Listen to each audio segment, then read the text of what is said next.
No way. I can't celebrate our wedding anniversary with an ugly wife. Do you really think you're worth anything? You're disgusting. Thank God I'm going on a business trip soon. I don't want to see your face. You're the daughter of a construction company, so find me a nice place to stay, but don't expect much from your little family business that's almost bankrupt. I had hoped to rebuild my relationship with my husband, so I gathered the courage to ask him. But my hope was crushed when he coldly rejected me. The gentle smile he once gave me, saying he would take good care of me, was all a lie. His real intention was to marry the CEO's daughter. Even though my father was the founder and CEO, he worked from a simple office in our home. When my husband learned this, he thought he knew everything about our family business. Since then, he has looked down on me with bitterness. On our wedding anniversary, he made it clear that he planned to spend the night with a woman he truly loved, leaving me behind in despair with a smug smile on his face. My family is in the construction business. Since I graduated from university, I've lived with my parents and worked as an admin assistant to support the business. I didn't want to rely on them forever, so when my grandma passed away, I took over her house and started living on my own. Afterward, I met my husband John through a friend. We connected instantly in every way, including our values, and got married quickly.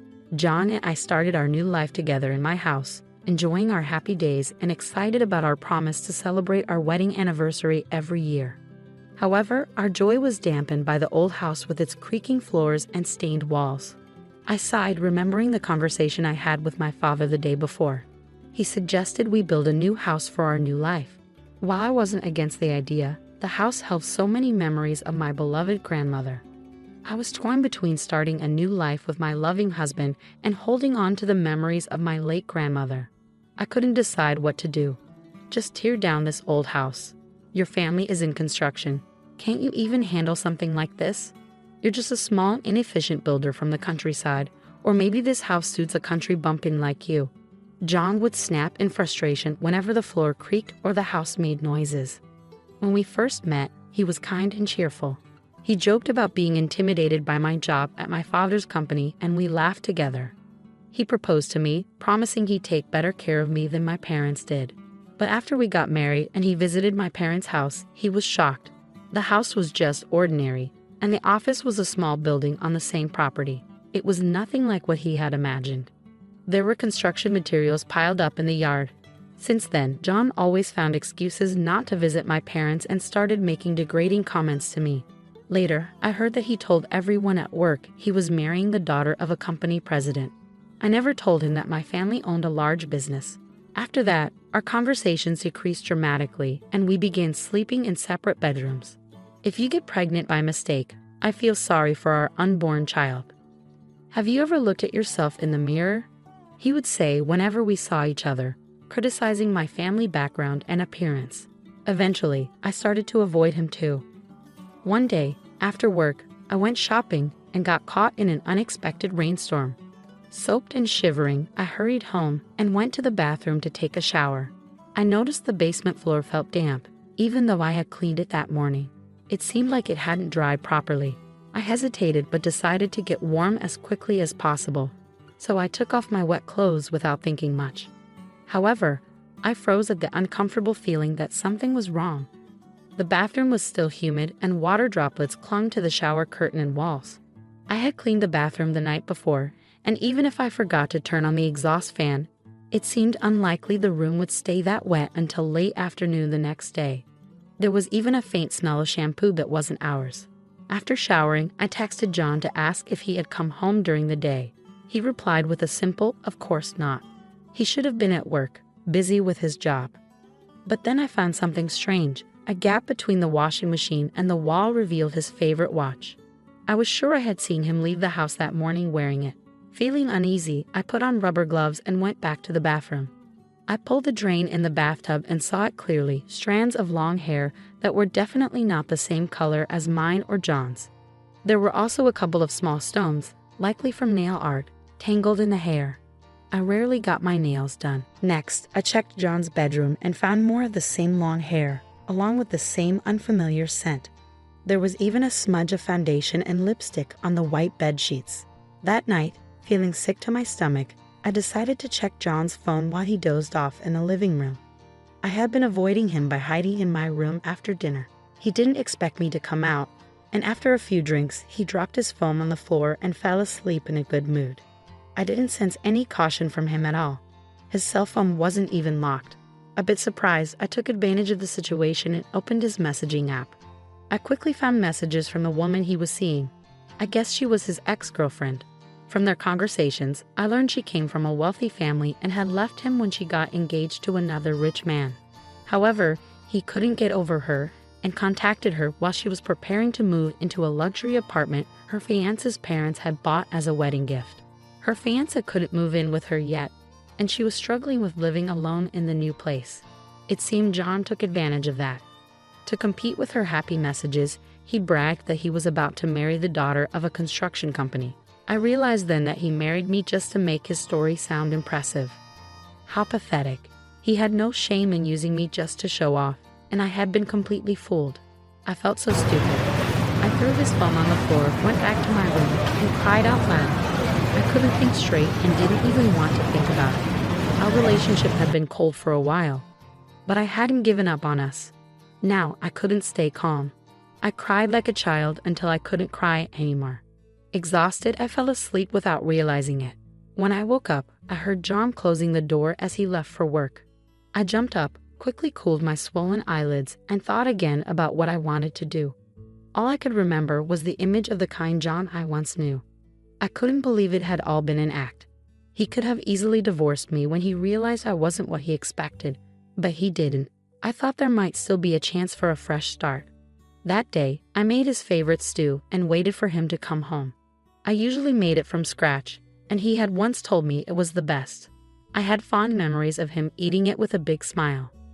When he came home, he didn't say anything directly to me, but he ate the stew happily.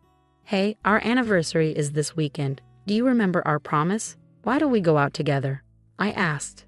I was sad and lonely, tired of living like this without being able to talk to each other. "We don't have to do anything special. I just want to be with you.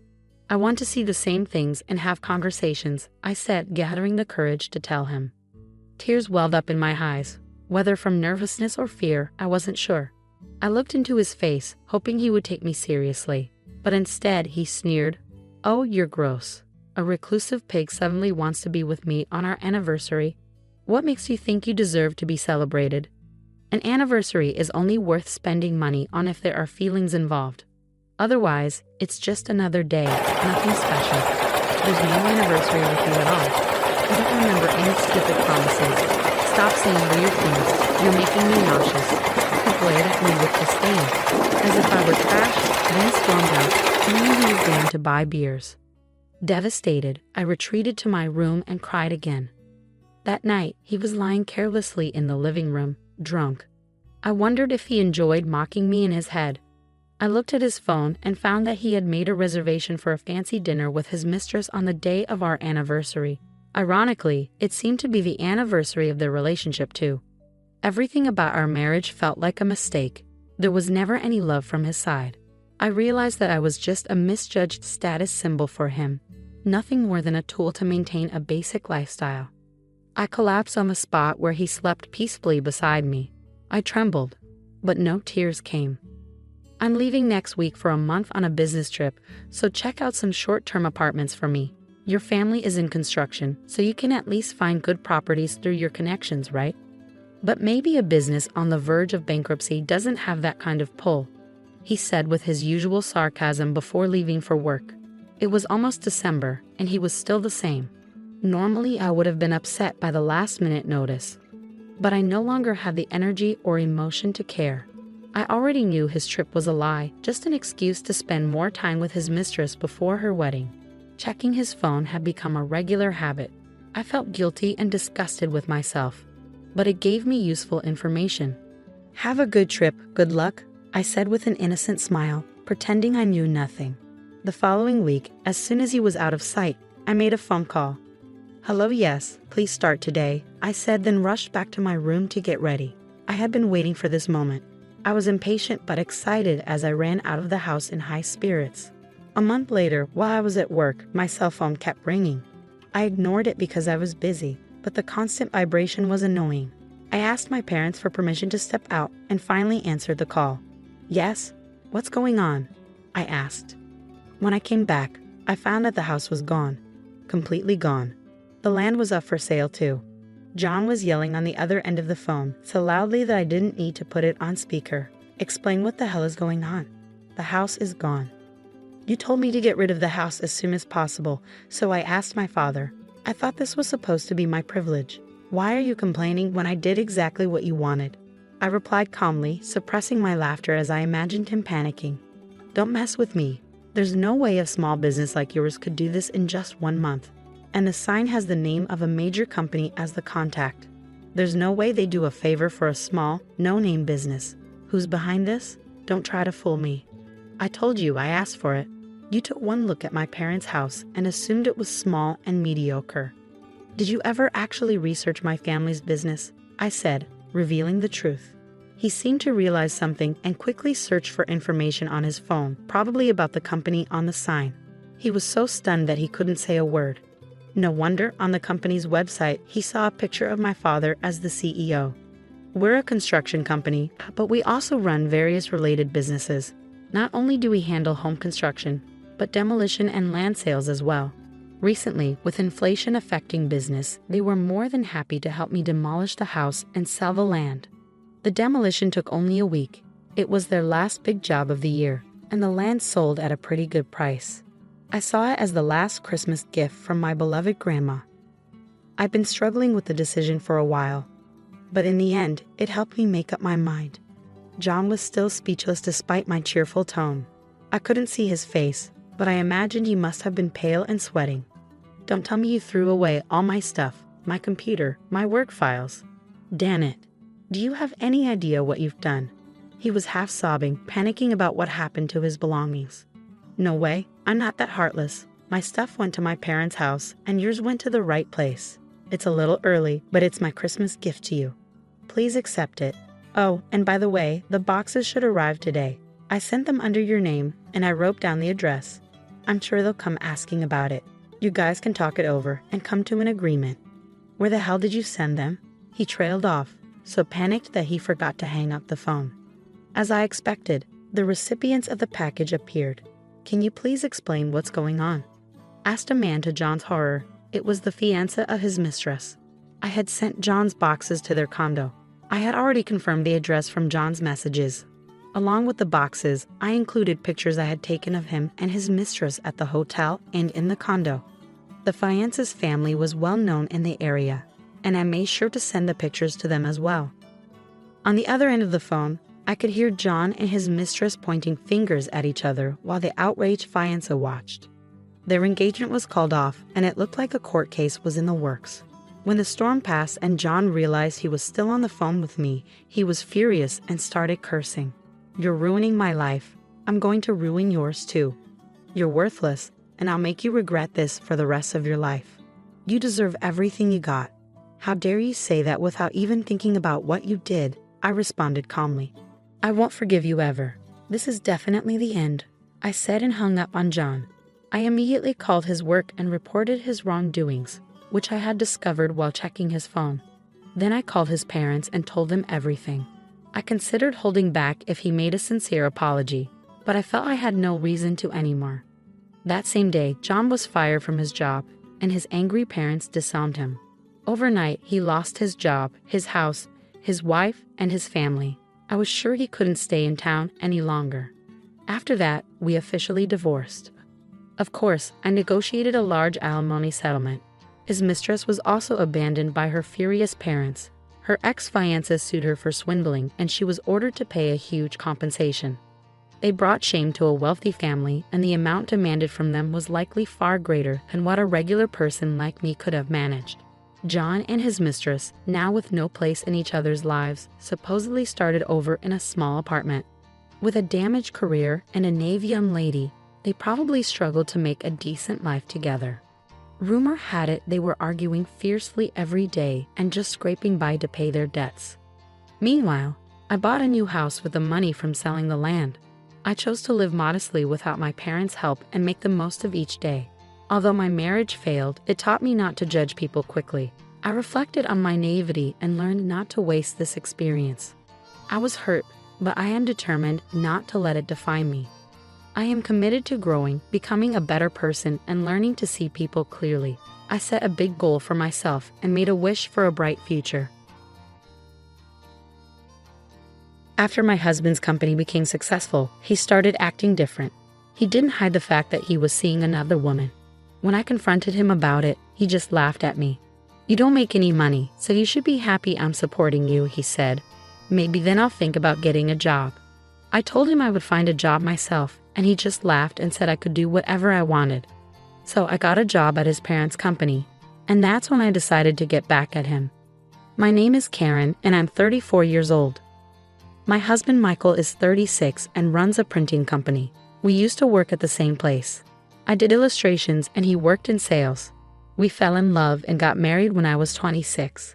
Later, he left his job and we talked about starting our own company together.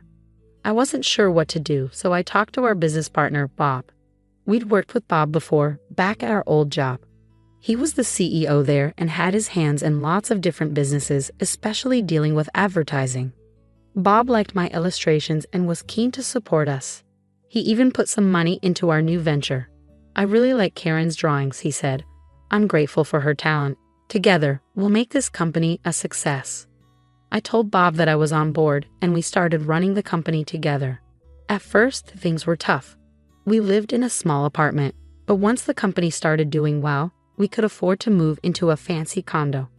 That's when my husband asked me to stop working and focus on being a homemaker. "I'll find someone else to do the illustrations. I want you to support me," he said. I felt like I had to go along with it, but I knew I had to tell Bob about what was happening. He had invested in our company, so he deserved to know. "I'm really sorry, but I have to stop doing the illustrations," I told him. Bob seemed genuinely upset. "I'll miss seeing your drawings, Karen.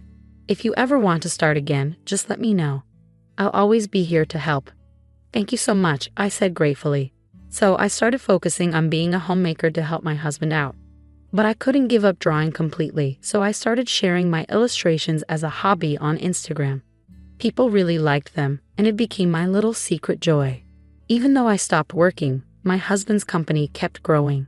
Our life got better too. He got a new car, and he started buying expensive suits from famous brands. I didn't really get why he needed all that, but I guess it's important to look good when you're the boss. No matter how busy he got, my husband always made time for dinner at home. It was something we promised each other. Even when things got hectic, he insisted on having that time just for us. We'd sit down, have dinner, and he'd tell me about the future plans for the company.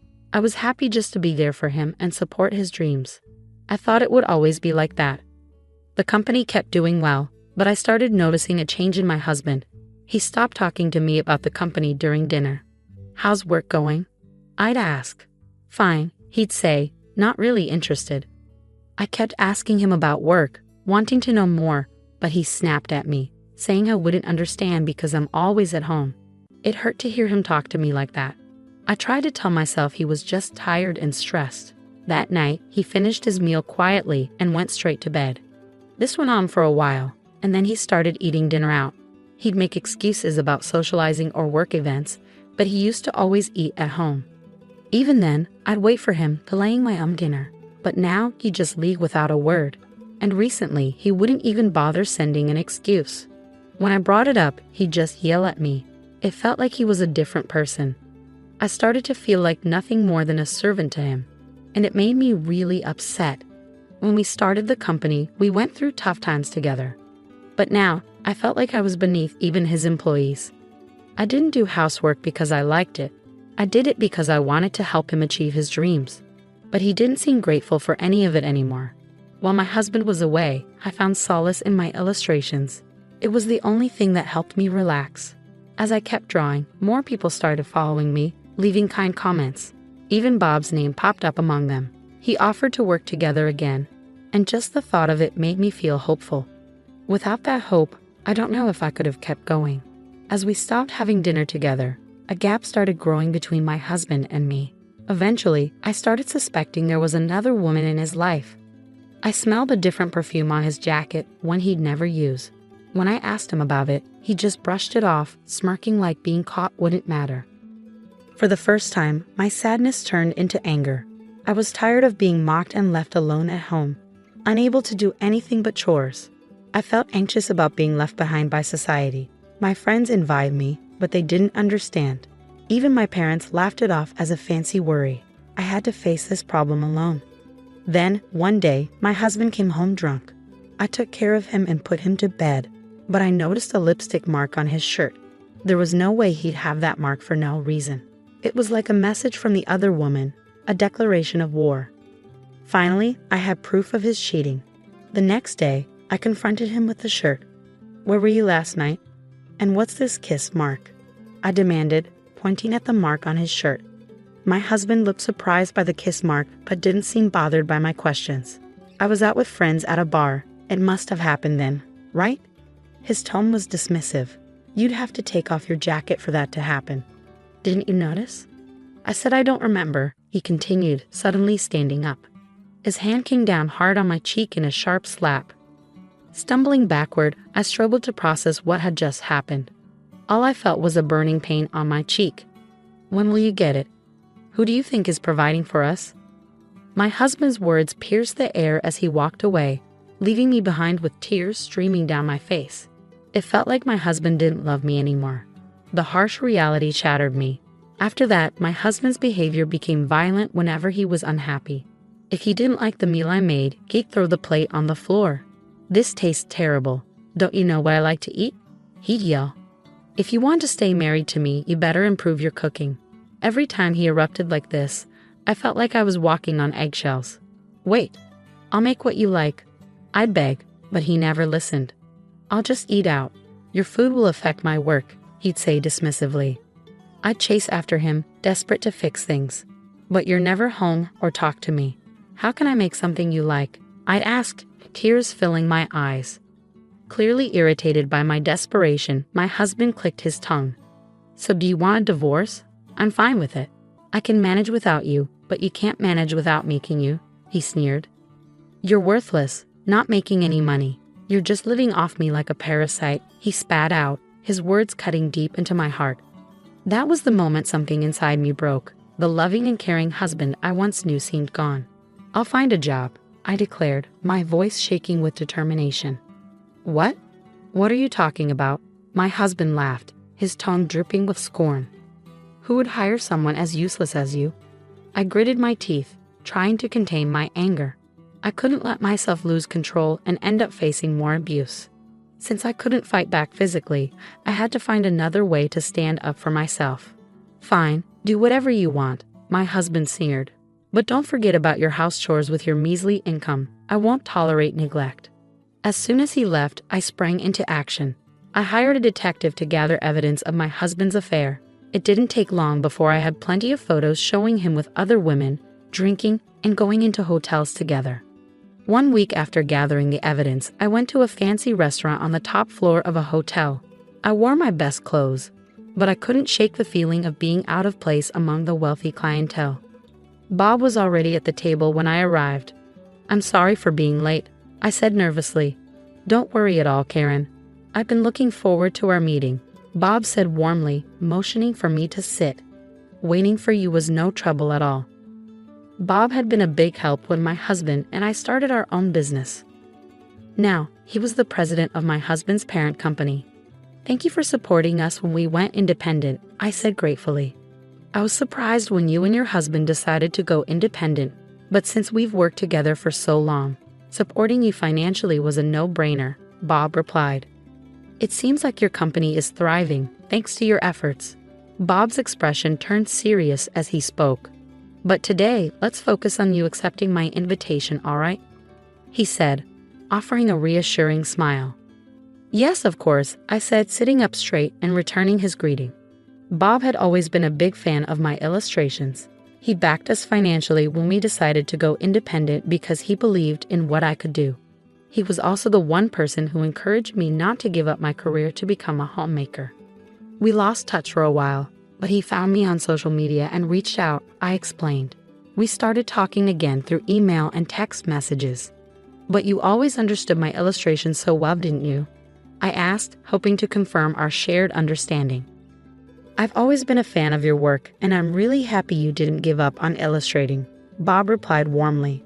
But I never expected you to accept my offer to join my team. Bob had offered me a job as an illustrator before, but I turned him down because of my household responsibilities. Still, he kept reaching out to me, and it was only a week ago that I finally agreed to join him. In a conversation with my husband, Bob seemed hesitant at first, but then he looked me straight in the eyes. I hate to say this, but Michael's company has a pretty bad reputation. What? Really? I was shocked. Everything my husband told me about his job seemed positive, so this news from Bob caught me off guard. I've been working with him for a long time, but ever since the business started growing, the quality of work has gone down. Bob explained. Deadlines are missed, mistakes happen, and he doesn't seem to take responsibility for it. Is this reputation widely known? Well, with his company growing so fast, it's bound to attract attention. But now, it's the wrong kind of attention. There are even rumors about him getting involved with a shady group, Bob said, his tone serious. I had no idea, I admitted, realizing how little I actually knew about my husband's business.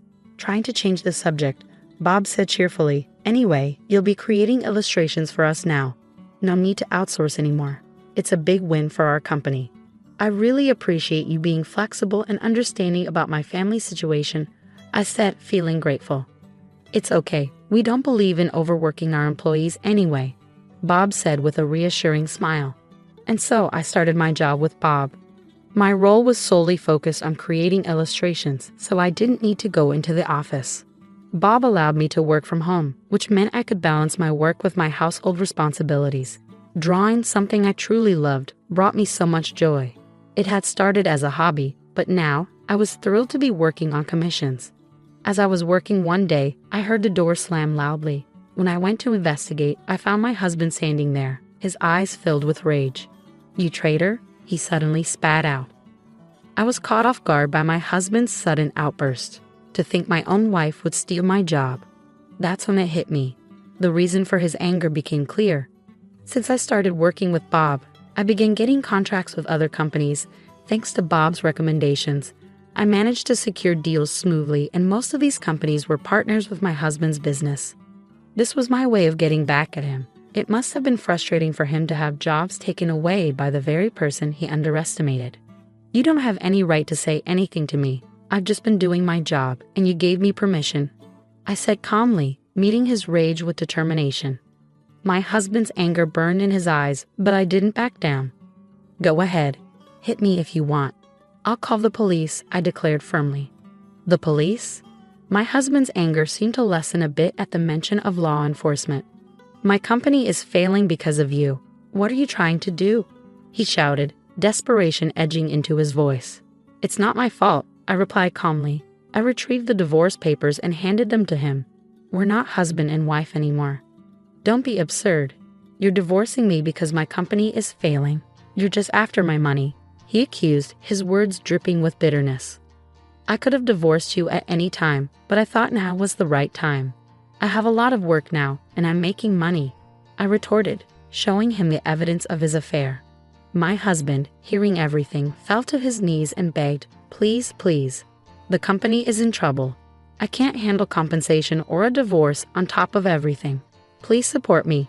Everyone else has abandoned me as soon as they found out the company was struggling. You're the only one who hasn't. I didn't listen to his desperate plea. I left the house with only my work tools and a change of clothes. The next time I returned was to pick up my belongings after the divorce was finalized. My husband's company was making mistakes left and right, and no one wanted to work with him. He spent his days begging to pay me compensation. Meanwhile, I started living on my own, making a living from my illustrations. I became quite wealthy, but I never forgot my integrity, using my ex-husband's actions as a lesson in what not to do. Emma smiled proudly, thinking she caught someone rummaging through garbage. Little did she know, this mistake would lead to her demise. My name's Sally, I'm 32. I work at a TV and film studio fixing costumes. We have all sorts of outfits there, from fancy historical ones to modern clothes for shows. I adjust them to fit the actors and repair any damage from filming. I spend my days sewing, using machines and irons. I learned sewing from my mom when I was young, so this job feels like it's meant for me. Even though the hours can be odd and the workload heavy, I love what I do and hope to do it forever. I met my husband Joe while working at the studio. He looked after the actors there. Since we saw each other every day, we became close over time. 2 years later, despite our busy schedules, we got married. But just as we started our new life together, my mother got sick and passed away suddenly. This forced Joe and me to delay our wedding plans. Originally, we were going to have a simple ceremony with family at a local church. But now we had to save up for a proper wedding and honeymoon. Since our work hours were unpredictable, we decided not to rent a place to live temporarily. Instead, we moved in with Joe's mother, Emma, at his family home. Both Joe and I had lost our fathers early in life, so we understood each other's pain. Since my mother was the only parent left for me and Joe worried about his mother being alone, living together seemed like a good idea. I wanted us to get along with Emma, but it turned out to be a nightmare. Emma didn't want to accept me as part of the family. To her, I was like a thief who stole her son. As soon as we moved in, she started harassing me. Emma's criticisms were relentless. She'd point out every speck of dirt, making me feel like my upbringing must have been lacking. I endured her constant nagging, pushing myself to clean until my hands were raw and bleeding. Her standards for chores were sky high. Cleaning, laundry, cooking, everything had to be perfect. If it wasn't up to her standards, she made me do it again without a second thought. And the more tired I got, the worse it got. No matter how hard I tried, she always found fault.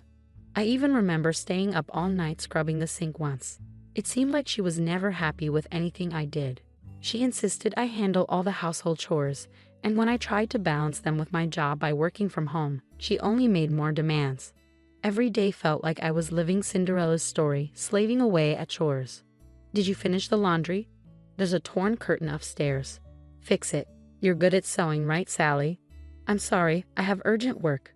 Can't the curtain wait until the weekend? I pleaded, hoping for some understanding. What are you saying? If it's left like that, who knows what the neighbors will say? Fix it right away.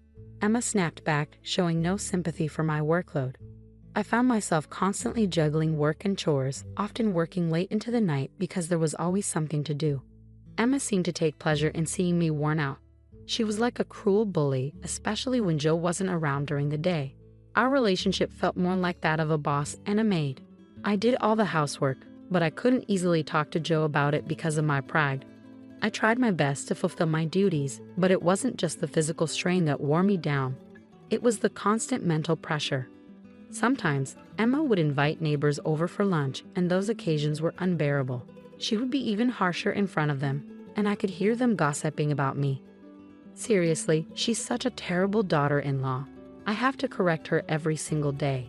My son doesn't see it, but I'm not fooled. She's just so unlikable and clueless. I listened to the neighbors' laughter, feeling like they were agreeing with Emma's harsh words. It hurt deeply. Even though chores could be finished, the hurtful words stayed with me. Every day felt like I was reaching my breaking point. If things kept going like this, I feared I might lose my sanity. But it wasn't just Emma. Joe had an older sister, Sarah, who was 38. Sarah lived nearby with her boyfriend and was quite tight with money. She'd often come over for lunch at our place, probably to save on food costs. What made it hard was that she never gave a heads up about her visits. So I couldn't prepare enough food for her. She'd just show up, eat, and leave. And she had this habit of claiming everything as hers. Things at her parents' house or ours, it didn't matter. One day, I finally spoke up, "Sarah, could you please let me know before you take something?" She must have told Emma about it. "Did you tell Sarah not to come over anymore?" Emma confronted me. "What? No, I didn't say that." I defended myself. "So you're saying Sarah's lying?" Caught between Sarah's deceit and Emma's cruelty, dealing with either one alone was already tough. But having to face both of them together made the mental burden even heavier. One day, as I walked past the room where Sarah and Emma were talking, their voices were loud enough for me to overhear. "It's like having a free maid." "How nice." "I'm jealous." "Send her to my house too," Sarah remarked. "Maid? Am I not a daughter-in-law?" I couldn't help but interject. I had secretly thought of myself as nothing more than a maid, but hearing it said out loud was unbearable. It felt like something inside me snapped. That night, I finally opened up to Joe about how I was feeling. I can't do this anymore. I tried to be patient, but living with Emma is unbearable. Please, I want us to move somewhere else, I confessed to Joe, feeling a weight lifting off my shoulders. After a moment of silence, Joe replied, "Okay, we've saved up enough money. Let's find a new place soon." "Really? I'll start looking for a place right away," I said, tears of relief streaming down my face. Little did we know, Emma was standing right outside our room, overhearing our conversation. We had no clue this would trigger her strange behavior later on. But from that day forward, the once oppressive days started to feel brighter. I had one dream, to wear a wedding dress that I had made for my own wedding. After all, sewing was my profession. Filled with determination after talking with Joe, I immediately ordered a large amount of fabric online. I decided to focus on making the dress as my new purpose. That's what I resolved to do. I began sewing the dress secretly in my room, away from Emma and Sarah. But one day Sarah, who often popped by unannounced, caught me. "Wow, what's this dress? It's beautiful to have your own handmade dress," she remarked. "Hey Sally, I'm getting married in 2 months. Could you make my dress too, please?" "Yes, renting is just a waste of money. I want to keep wedding costs low, so please," she insisted, true to her penny-pinching nature. I hesitated, but since she agreed to cover the material costs, I agreed to make it. I started working on Sarah's dress first, since our wedding was still far off. Sarah asked me to keep it a secret from Mom, hinting that she planned to tell Emma she was renting the dress to get financial support from her. Whatever Sarah paid me for materials, she was determined to get back. Her thriftiness was almost impressive. I even talked to Joe about it, and he said, "Sis never backs down once she decides something.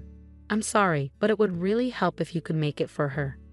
With his encouragement, I agreed, feeling positive and motivated since I was getting paid. I saw it as practice for making my own dress without spending on materials. I also hoped it might improve my relationship with Sarah, so I focused on dressmaking between housework and my main job. Even Emma seemed to catch on to what I was doing. She'd occasionally peek into my room. Sarah's wedding was coming up fast, and the dress was almost done. Then one day, Emma came into my room with a smile. "You're working hard again today, aren't you tired?" Her sudden change in attitude was unsettling. "I'm going to make some coffee. Why don't you take a break?" she offered. "Really? That would be great. Thank you," I replied. As Emma left humming, I felt a strange unease. Emma making coffee for me? That was unheard of. Could it be something more sinister? Different thoughts raced through my mind, but I tried not to worry. I got back to work, adding the final touches of lace. The end was in sight. Despite it being Sarah's dress, I found myself putting love into it. Suddenly, I smelled coffee. Emma knocked on the door. "Sally, may I come in?" she asked. "Oh, well, sure," I replied. The next moment, I was shocked. Emma entered with a tray piled high with cups and saucers, all filled with coffee. "Emma, wait, it wasn't just for two," I protested. It looked like she was preparing for a party. The tray was so heavy her arms trembled as I instinctively moved to stop her from entering further. "Oops," Emma pretended to trip. The sound of cups breaking and coffee splashing everywhere filled the room. For a moment, I couldn't comprehend what happened. Everything felt like slow motion. Looking down, my yellow-colored dress was stained like a giraffe pattern. "Ah!" I screamed involuntarily. I did miss the brief smile on Emma's face. "Oh no, I'm so sorry. It wasn't on purpose. Did you get burned?" "Wait, is that a dress?" "I thought you were going through trash," she babbled. I was speechless. The shock of her actions left me frozen. Then Emma feigned concern. "Oh dear, you can't have your wedding like this, can you?" My suspicions turned into certainty. Emma was trying to sabotage our wedding. Her plan was to ruin our plans to move out after the wedding. But I couldn't afford to be angry now. I rushed to the bathroom with the stained dress, frantically rinsing off the coffee. I knew the stain would set if I didn't act fast. Emma watched with a malicious grin, offering help that I coldly refused. I was filled with anger and panic. Then someone unexpected appeared behind Emma. It was Sarah. "What's this? Are you bullying Sally again?" Sarah questioned, noticing the tension. "No, I just accidentally spilled coffee on her dress," Emma replied, seemingly enjoying the situation. But then things took an unexpected turn. What? Are you serious? That's my dress. Wait, what? Sarah exclaimed, bewildered. Emma was speechless, realizing her mistake. Yours, Sarah? What do you mean?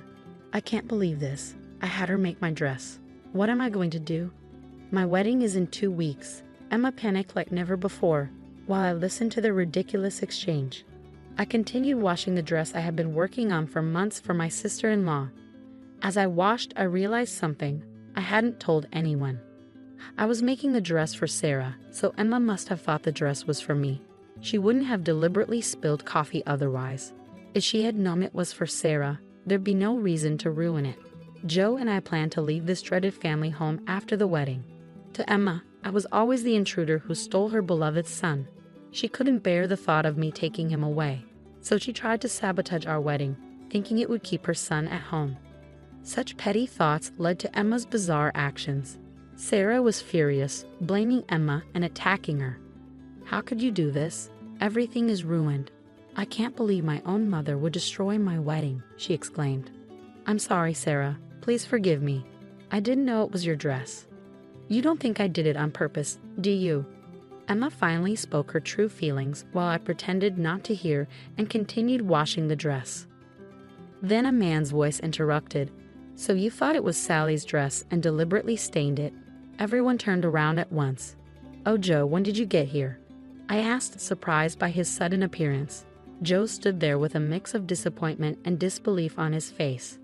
I had been so focused on washing the dress and listening to their argument that I hadn't noticed Joe's arrival. He had been silently observing the ugly quarrel between his mother and sister. Joe began to speak slowly, his disappointment evident. You saw Sally working hard on that dress every night, and yet you deliberately stained it. That's truly despicable, he said sternly. Emma and Sarah were taken aback. Emma, in particular, had probably never imagined being scolded by her son, whom she cherished so much. Joe continued calmly yet sadly, I'm disappointed, Mom. Sally endured your attitude all this time, hoping that one day you might change. She was patient for my sake because you're my mom. His words brought tears to my eyes. I had mistaken Joe's kindness for indecisiveness and submission to his mother, but now I saw him as a man determined to protect the woman he loved. Joe's firm stance, though unexpected, made me fall for him all over again. He addressed Emma, and it all comes down to this. I can't overlook it, Mom. Sorry, but Sally and I are leaving this place as soon as possible. I'll stay until the wedding for your sake, but I can't stay any longer. This time it was just a dress. But who knows, Sally could be in danger next time. It'll be too late then, Mom. Danger? I would never put her in danger. How can you even say that after ruining Sally's hard work so casually? Emma's denial was met with Joe's palpable anger. Despite his frustration, Joe didn't resort to harsh words or an overbearing attitude. Instead, he quietly expressed his anger towards Emma.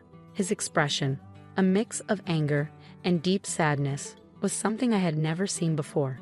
He was confronting everything he believed about his mother, who had always doted on him. Emma's usual quick wit and aggressive remarks were replaced by tears, leaving her speechless. Even Sarah was stunned, shifting her gaze between Joe and Emma.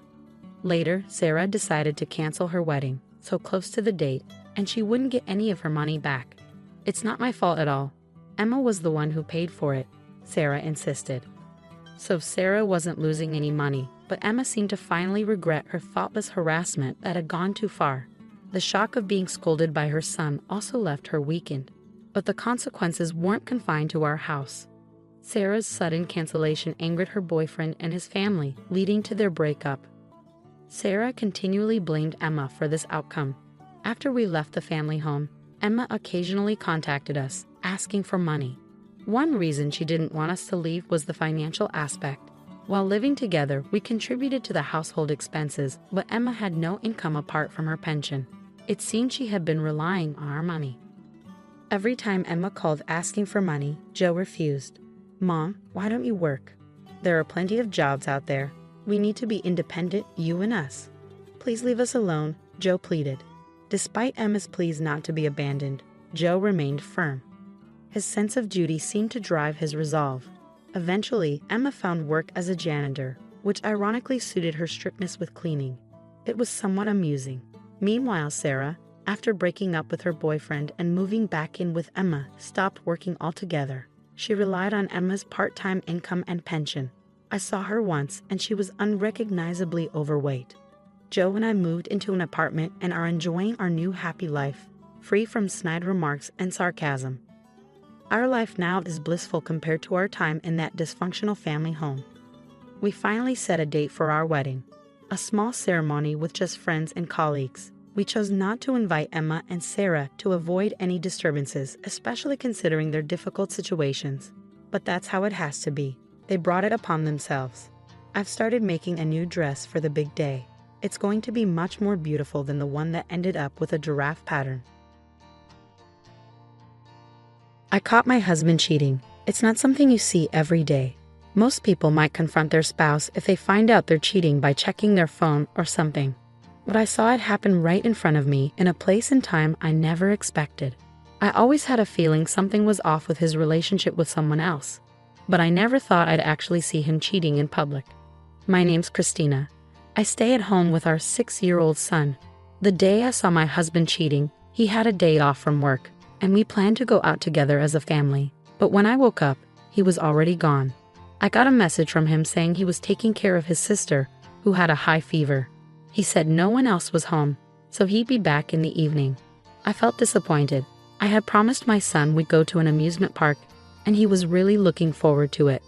I knew my husband had been busy with a big work project lately, and he hadn't had a break in months, so this was supposed to be a rare chance for us to spend time together.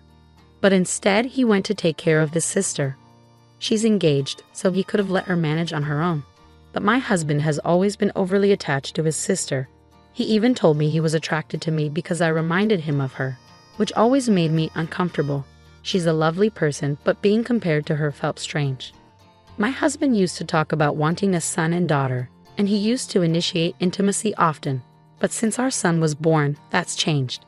Now it hardly happens at all. We're still young, and he used to enjoy intimacy, so I'm worried he might be doing it with someone else. I understand. Forgiving someone for betraying your trust can be really tough.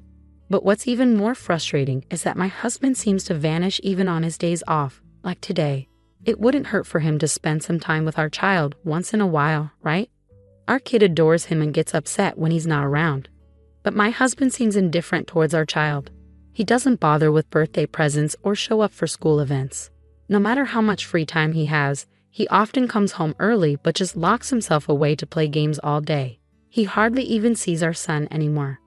At this rate, our little boy, who used to be so close to his dad, might start feeling like he's just a stranger. And here's the thing, my husband keeps saying he's busy with some big project. But that's a lie. He's hardly ever home. So I asked an old classmate who works at the same company as him if my husband is really that busy. Turns out, my husband's not known for being a workaholic at all. People actually joke that he's more of a desk-warming employee who doesn't have much to do and always looks bored. He clocks out on time every day. Hearing this confirmed my suspicions. Despite claiming to be swamped with work, his paycheck hasn't changed much, and he never seems tired from working overtime. It just doesn't add up, and it makes me wonder if he's cheating. Feeling pretty frustrated, I finished making breakfast. When I checked the time, I noticed something odd.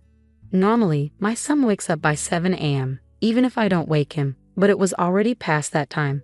If we didn't hurry, he'd miss the nursery school bus. So I hurried to wake him up. In his room, he was still fast asleep. I tried gently waking him by saying, "It's morning, wake up."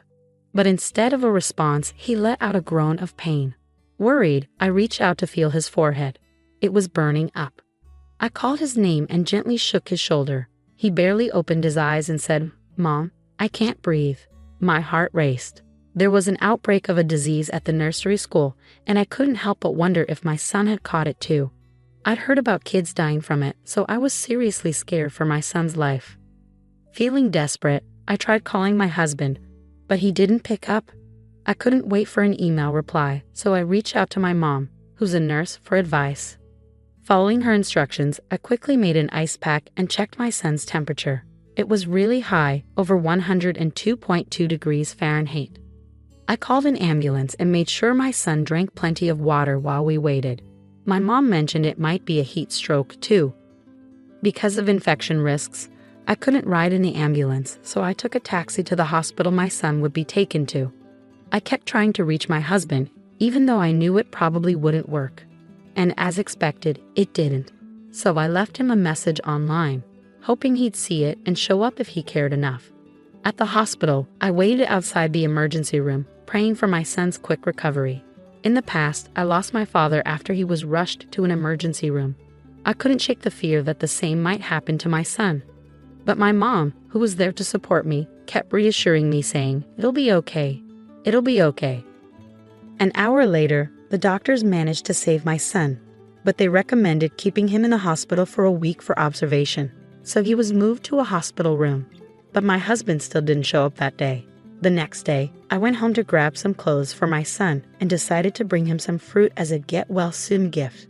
I also wanted to thank the doctor who had helped us. As I passed by the emergency room, suddenly, the area erupted into chaos. I noticed the commotion and thought I might be in the way, so I decided to delay my thank you to the doctor. Just as I was about to head to my son's room, I saw a man and a woman on stretchers. They were barely covered with a thin blanket and looked almost naked. "It seems they're still stuck together," someone commented. "It looks like it happened during intercourse." I couldn't imagine how uncomfortable that must be, and being transported like that must have been incredibly embarrassing. As I tried to pass by, I made eye contact with the man. Normally it would have been an awkward moment, but this was different. I was stunned because the man was my husband. "What are you doing here?" I blurted out in surprise. Well, I caught my sister's cold, and my husband stumbled over his words. I was completely thrown off. What were the chances my husband would be here, especially right after my son was admitted yesterday? Why was he naked and being wheeled in? And who was the woman with him? My mind was racing with questions. In the midst of my confusion, I locked eyes with the woman beside my husband. Even in my haze, I knew she was his affair partner, and I shot her a glare. Her face looked strangely familiar, and then it hit me. Why is Christina here? That voice snapped me back to reality. Of course, the woman was my husband's sister, Brenna. Time seemed to slow down in that moment. I had suspected my husband of lying about taking care of his sister and meeting another woman, but this was beyond what I had imagined. Even if he came to see our son, showing up stuck together with another woman, especially his own sister, was just too much. Despite my urge to confront them, I had to hold back and wait for their treatment since they were being taken away on stretchers. I knew they couldn't escape, so I decided to address the situation later. With that in mind, I headed to visit my son, my initial reason for being there. But inside, I felt sick with worry. Spending time with my son helped me sort through my feelings a bit. When I checked my phone, I saw a barrage of messages from my husband online. As expected, he was trying to cover up the situation, not even mentioning our son being in the hospital. I chose to ignore him and waited a little longer. After a while, the doctor who had treated my son the day before came by. With a smile, the doctor said, "Your son is doing really well. He's recovering faster than expected. His fever has gone down and his condition has stabilized. We initially worried about an infection, but it seems he had heat stroke along with a cold." The doctor praised me for making sure my son drank plenty of water, saying I was a smart mom. But really, it was mostly thanks to my own mom. I made a mental note to get her some nice meat as a gift next time. I thanked the doctor sincerely with a deep bow. But despite feeling relieved about my son's health, I knew I was about to face a tough situation.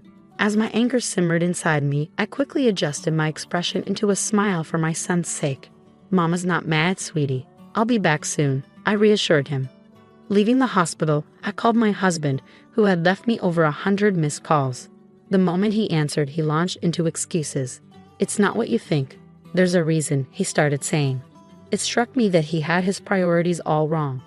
Shouldn't he be worried about our son first? Well, a man so wrapped up in an inappropriate relationship with his own sister without a care for our son wouldn't bother worrying about him. I thought bitterly. With a husband like that, I couldn't help but worry about our son's future. I couldn't see any change in my husband's behavior, so I made up my mind to divorce him. "You were too busy with that, even when our son was suffering, huh? I bet you found time for it whenever you please, even with your own sister." It's sickening. I spat at him. He was left speechless. And just so you know, I've already informed your parents. I won't involve your workplace though. It'd be a problem if you couldn't pay alimony and child support. Goodbye. With that, I delivered my final words to him. 3 days later, my son's health had fully recovered sooner than expected, so I completed the discharge process and returned home with my precious son. Of course, my husband was nowhere to be found.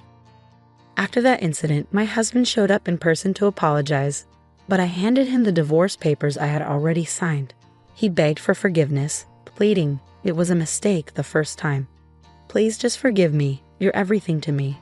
But in a stern tone, I told him, you're still lying. Even now. I already know everything. Your sister confessed everything. I knew my husband wouldn't accept the divorce easily, so I first approached his sister, who was involved in the affair. Congratulations on your upcoming wedding, I said to her. Thank you. I wanted to send you a message, but I thought of a better idea. Want to hear it? She replied. You're not going to tell anyone about this, right? She pleaded. Oh, I plan to. I want everyone to see who you really are. It'll be crystal clear, I said with a smirk. Please don't. It'll ruin my life, she begged. Pretending to think it over, I kept smiling. Well, I guess I could keep quiet if you tell me exactly how many times you were with my husband. Then we'll see. Though your brother will still feel betrayed. What's your choice? Without hesitation, my sister-in-law spilled everything. Please, don't tell him. I'll tell you everything, she admitted easily. When I confronted my husband about his affair with his sister, he was so shocked that he fainted. When he came to, he signed the divorce papers and left our home feeling defeated. I hired a lawyer to handle our divorce proceedings, demanding custody of our son, alimony, and child support from my husband. At first, he tried to negotiate the terms, but when I hinted at revealing more, he agreed to my terms and left the lawyer's office. Somehow, news of the affair spread to my husband's workplace, and he faced severe consequences. A month later, he lost his job and had to take up a job in a food factory, putting strawberries on cakes to make ends meet. At the factory, he became the subject of gossip among younger colleagues, making him feel uncomfortable. Meanwhile, despite me not revealing the truth, my husband's sister's engagement was called off, and her reputation suffered. It turns out her boyfriend suspected her of cheating, just like I did, and hired a private investigator. She had to pay a hefty sum as compensation for the broken engagement and now works at a nightclub. Recently, her ex-boyfriend gave me a photo of them together, saying, "Keep it in case you need it." I was taken aback by his audacity, but I stored it away just in case my husband tries anything. I'll use it if necessary. For a fresh start, I moved back in with my parents and am raising my son with their support. They're sad they can't see their grandson often, so they offered to help as much as they can. I'm grateful for their support, but I'll only rely on them when I really need to. It's amazing how my son has been in perfect health since that high fever, almost like it never happened.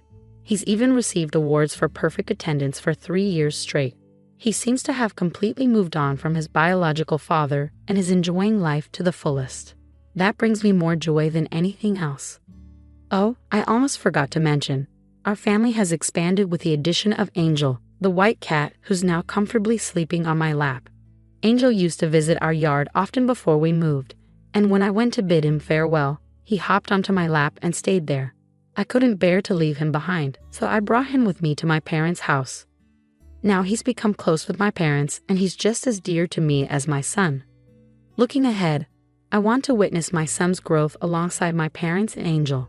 As I sit here on the porch, gently stroking Angel, that's what fills my heart with warmth and contentment. My mother-in-law yelled at me, saying I not only make our son do chores and take care of him, but now I'm trying to get our money too. She called me lazy and said I only bring in $700. I felt scared as she pointed a knife at me. It hurt my feelings a lot. I was doing all the work and looking after the kids because my husband didn't have a job. I couldn't take it anymore. I left everything and took my child to my parents' house. My name is Emily. I'm 23 years old, and I live with my husband, our child, and my mother-in-law. My husband, Richard, was popular in high school. He was good at soccer and was the student president. Everyone admired him. He came back to our town after getting a job and asked me out. We started dating seriously after a few dates. Even as an adult, he was still the handsome, impressive guy I fell for. After I finished vocational school, I found out I was pregnant. It was a bit unexpected, but I thought I could have a happy life with my child and Richard. But things got tough when we talked about life after getting married. "Why don't we move into my parents' house after we get married?" Richard suggested. "But I want it to be just us three with our child," I replied. "But won't it be expensive to live on our own?" he asked. "If we stay with my parents, we won't have to worry much about money. And if we both work, we can afford our own place, right?" I reasoned. "Well, about that, my income this month isn't great," Richard admitted. "How bad is it?" I asked.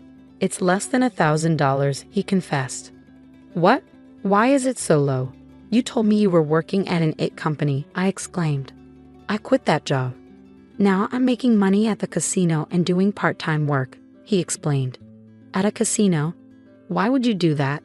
I questioned. After just 1 month, he quit his job. "If you're okay with paying for everything, we can live in an apartment," he said casually. His lack of enthusiasm made me worried. Was I the only one excited about our new life? Seeing my concern, he gripped my hands tightly. "It's just temporary until I find a new job. I'll make you happy, Emily. I'll take care of all the chores and our child until then." Believing his promise, we got married and moved into his parents' house. After giving birth safely, I was determined to work hard for our son. Both Richard and my mother-in-law seemed happy, and I looked forward to our future together. But even after our son was born, Richard didn't help with chores or taking care of our child. Instead, he spent his days at the casino. After going to the casino again, "What about helping with the chores and taking care of our child?" I asked, reminding him of his promise. "Don't tell me what to do," Richard suddenly shouted back at me. Confused by his outburst, my mother-in-law came into the room, having heard the argument. "What's going on here?" she asked. "I'm busy with work, and she's asking me to help with chores and taking care of the child," Richard explained. "What? That's the wife's job," my mother-in-law exclaimed. Richard hadn't told his mother about quitting his job. Instead, he painted me as the bad wife who forced him to do all the housework and take care of our child.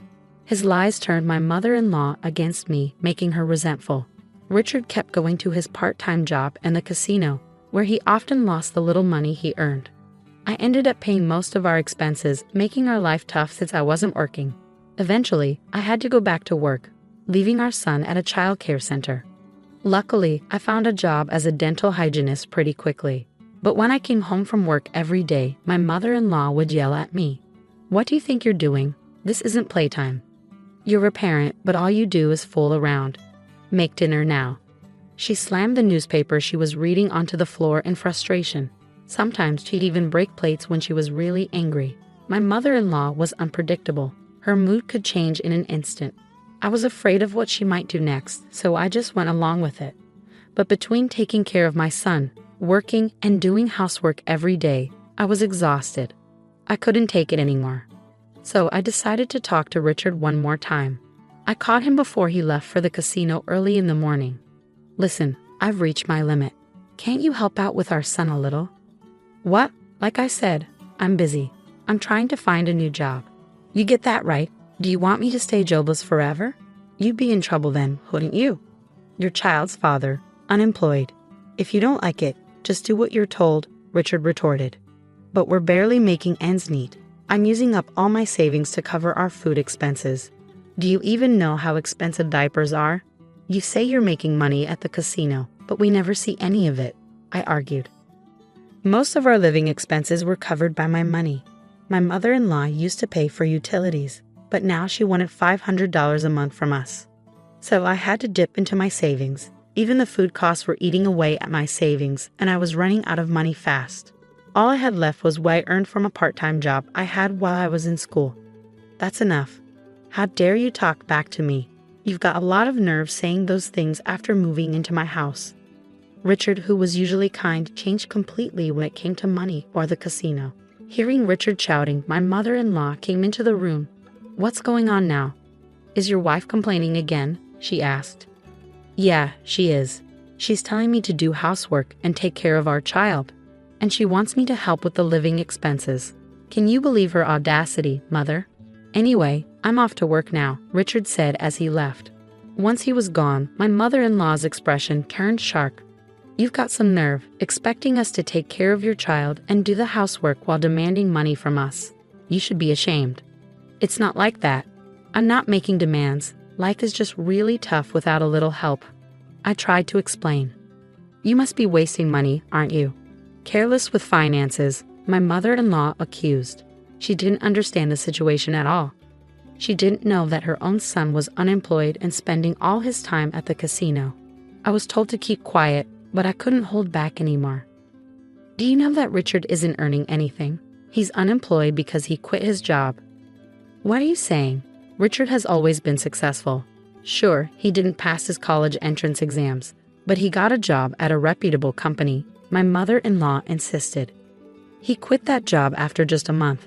Now he's always at the casino. I can't manage on my savings alone. It's not fair, I pleaded. Don't talk nonsense. My mother-in-law refused to believe me. Her son, who had always been successful in sports and studies, was her pride and joy. She couldn't accept that he was now unemployed and wasting his time at the casino.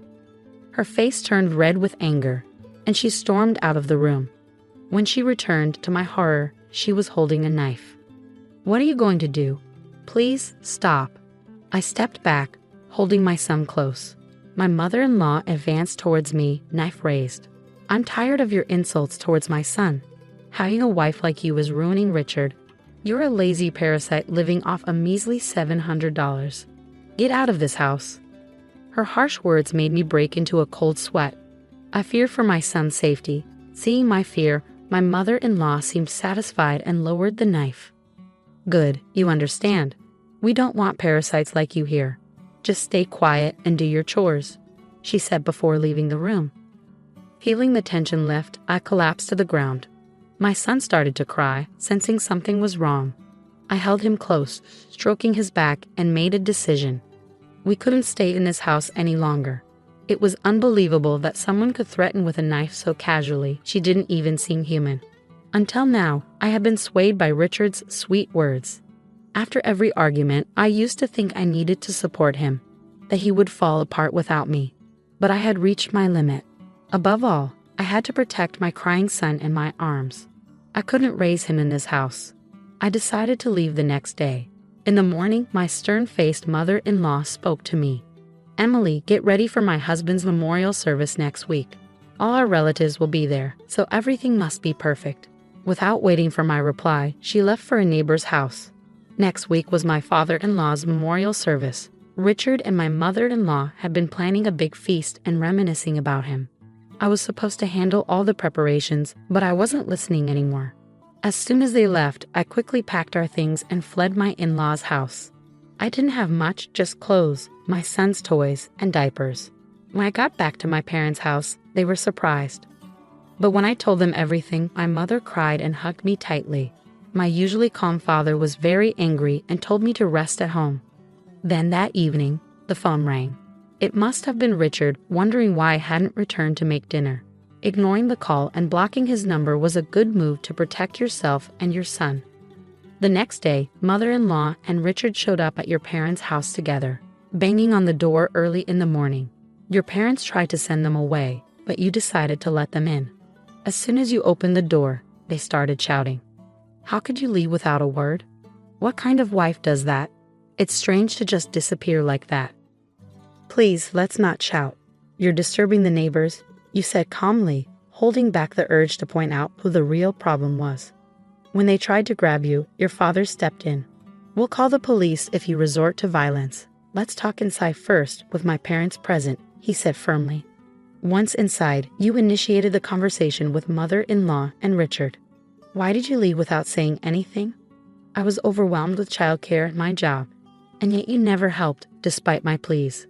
Well, I was busy too. Busy at the casino, like I've already said. Our son doesn't go to the casino. Stop spreading lies. Richard insisted, while his mother seemed to still believe he was working. It seemed she thought highly of him and couldn't imagine otherwise. Mother-in-law, where do you think Richard is employed? You asked. At a securities company. I saw the job offer letter. After all, she replied confidently. Well, why don't we call them and find out if Richard is still there? That would settle it, you suggested. Oh, wait a minute. Richard stammered nervously. What's the problem? If you're working there, it shouldn't be an issue. Ignoring Richard's discomfort, you dialed the securities company on your phone and switched to speaker mode so everyone could hear. You asked if Richard was working there. That individual resigned several years ago, if memory serves me right. He was with us for just about a month, came the response from the other end of the line. The words from the phone left mother-in-law speechless. Richard was looking down, his fists clenched. Did you really quit? Why? She asked. Because it was frustrating. Everything was just grunt work, and the boss would yell at me for the smallest mistakes. It felt like harassment, Richard explained. Richard, why didn't you tell us what you've been doing since? You asked. I'm job hunting, he replied vaguely. How many years have you been job hunting? You don't seem to be getting any offers. Tell me, how many companies have you applied to so I can verify? You pressed. Well, there aren't any good job offers. When a good company comes along, I'll get a job, Richard said confidently. You seem very confident in yourself. By the way, you're working part-time now, right? How much did you make last month? You questioned. $700, Richard admitted reluctantly. $700? Didn't you tell me that Emily could only earn $700 and couldn't support herself? So you were the one supporting her? You questioned, realizing that Richard had misled his mother about your income. In reality, as a dental hygienist, you earned at least $2,000. Mother-in-law, now knowing the truth, blushed furiously as she glared at Richard. In response, Richard became extremely angry. Why do you have to do this? This is all your fault, making me look like a fool, he exclaimed, clearly hurt and embarrassed. He hit the table hard. You shouldn't reveal things like this in public. It's defamation. If you want to sue, go ahead, but I'll sue you for threatening me with a knife too. Besides, lawsuits aren't free. Do you have the money? You countered, standing up for yourself and refusing to be intimidated. At that, Richard clicked his tongue, likely realizing he had spent all his earnings from the casino. As mother-in-law was in shock after learning the truth about Richard's unemployment, I decided to lay it all out for her. I've been the one earning all our living expenses. When we got married, Richard promised to take care of the housework and childcare instead of me working. But after we got married, he didn't do any of it. That's different from what you heard, I explained. It seemed mother-in-law had simply believed whatever Richard told her, right? She had gotten upset when I asked for help with the chores and childcare. She even pointed a knife at me and told me to keep quiet and do my housework. I could see her face turning pale as she stood in front of my parents, being called out for her behavior. Mother-in-law, you haven't contributed anything to the household either. We've been living off my income this whole time. I have no intention of continuing to work for you, so I want a divorce, I stated firmly. Divorce? Wait a minute. Don't just drop that bombshell all of a sudden, Richard protested. Yes, that's right. I'll help out too, so please come back, my father added, offering support. No thank you, I stated firmly. Their surprised expressions indicated they were taken aback. I, who had always given in after being yelled at or begged persistently, had clearly refused this time. I don't want to live with someone who threatens me with a knife just to get their way. I'm tired of living with Richard, who spends all day gambling at the casino. I'll make sure you pay me compensation for all the hard work I've put in so far, as well as child support, I declared. No way. That's going to be a problem. I can't possibly afford that, Richard protested. Well then, stop gambling and start paying, I retorted. But I can't do that. I don't have a job, Richard admitted. I was appalled by Richard's lack of understanding. You don't have a job because you're too picky about what work you do. Do you have any desire to do whatever it takes? There aren't many companies out there that would hire someone without qualifications or experience. Don't take society for granted. Many people work hard in difficult situations to earn a living. Yet people like you, who quit their jobs on a whim because they got angry or didn't enjoy it, no one will want to hire them. He keeps saying he'll find a job someday, but at this rate, it's unlikely. I'll contact you through my lawyer about the divorce proceedings. Please do not contact me from now on, I stated firmly. What? How selfish. What's going to happen to us? Richard protested. At my words, mother-in-law flared up in anger. I put on a deliberately puzzled expression and responded to her hostile words. I don't know. Maybe you should figure out how to earn a living on your own, you heartless woman. Heartless? I don't want to be called that by you. Remember when you called me a parasite living off a measly $700 per month? Remember when you said that to me, your daughter-in-law, while holding a knife to my throat? By the way, the lazy person making $700 a month is right next to you. Are you not telling him to leave? I confronted her. As I spoke, mother-in-law started shaking with rage. Maybe I went too far. She leaned over and grabbed my collar. Stop it. I told you I will call the police if you lay a hand on her. My father forcefully pulled her off of me, but she was too riled up. So not only threats with a knife, but physical violence too. How barbaric. Don't you think it's better not to compound your crimes any further? I said, ignoring her resentful glare, and turned to Richard. I used to believe you would change, but I'm giving up on that now. I need to protect our son. I won't trouble you anymore. I'll take care of the money, the housework, and the childcare, so please come back. You'll take care of the money? Really? Even with careful budgeting, it's over $1,000 a month. Can you earn that? Richard's face turned pale upon hearing my words. He had never made more than $1,000 since he quit his job. But I have Mom's pension, he stammered. So, you're telling me you're dependent on my pension now? Mother-in-law couldn't keep her calm at Richard's absurd words. There's nothing else I can do. I don't have a job. Now I'm doing part-time work. Can we try to work things out? Richard pleaded. My father, hearing Richard's unyielding stance, finally spoke up. Richard, you and your mother have taken great advantage of our precious daughter. If I had known you were such a person, I would have opposed the marriage by all means. I will never let her step foot in your house again. I'll sever all ties. But I can't live without Emily. Please, give me another chance. Richard pleaded desperately. Don't joke with me. Can't live without our daughter? You're already planning to depend on her. A man who has no intention or grit to earn his own living and make his wife's life comfortable doesn't deserve our daughter. Leave now, my father retorted firmly. For the first time, I saw my father shout. It sent chills down my spine and seemed to shake Richard and mother-in-law as well. Richard was kneeling, his head bowed. It was a stark contrast to the charming image I had of him during our college days. Please reconsider. I beg you, Emily, Richard pleaded once more. But my parents wouldn't budge. They were fed up. I don't want to be treated like a slave by you two anymore. Please don't involve me in anything from now on, I explained to Richard and mother-in-law. As soon as we kicked them out of the house, we locked the door. For a while, they banged on the door and shouted. But as soon as a passing police officer addressed them, they ran off. Later, I heard that Richard was cut off by his mother and kicked out of the house. Now he's living in a rundown apartment, surviving on part-time work and struggling financially. Apparently, due to his short temper, he doesn't stick to one job for long and keeps switching between part-time jobs at convenience stores, construction sites, and so on. He's barely making ends meet. In order to pay me compensation and child support, he's juggling multiple part-time jobs and is unable to look for a full-time job. There were rumors that he's still going to the casino and may even be in debt. But I'm not interested. News of Richard's downfall spread quickly among our high school classmates, and I received numerous sightings and information about him. It seems that the neighbors have witnessed mother-in-law kicking Richard out and their frequent arguments.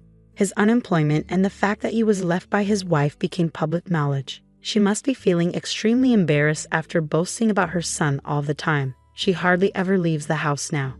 With the help of my parents in doing the housework and raising my son, I continue working. I now have more free time to spend with my son. I don't need to leave him at the child care center since my parents take care of him. So everything has been great. I wish I had divorced sooner. From now on, I'm going to cherish the time I spend with my son and watch him grow up closely. Effie, my mother-in-law, told me that if I didn't go on the trip she planned, I wouldn't be considered part of the family anymore because I married her son, Cody. She wanted Cody to agree with her. I stopped Cody from saying anything and agreed to go on the trip to avoid conflict. Effie said marrying someone like me, who she thought was inexperienced, was a hassle. She warned that if I didn't come, she would consider divorcing Cody and would teach me things her way. I was fed up with her rude comments.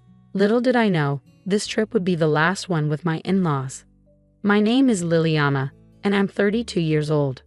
I own a small app development company, which I really enjoy. My husband, Cody, is 37, and he works at a bank. We both love our jobs and often talk about them for hours.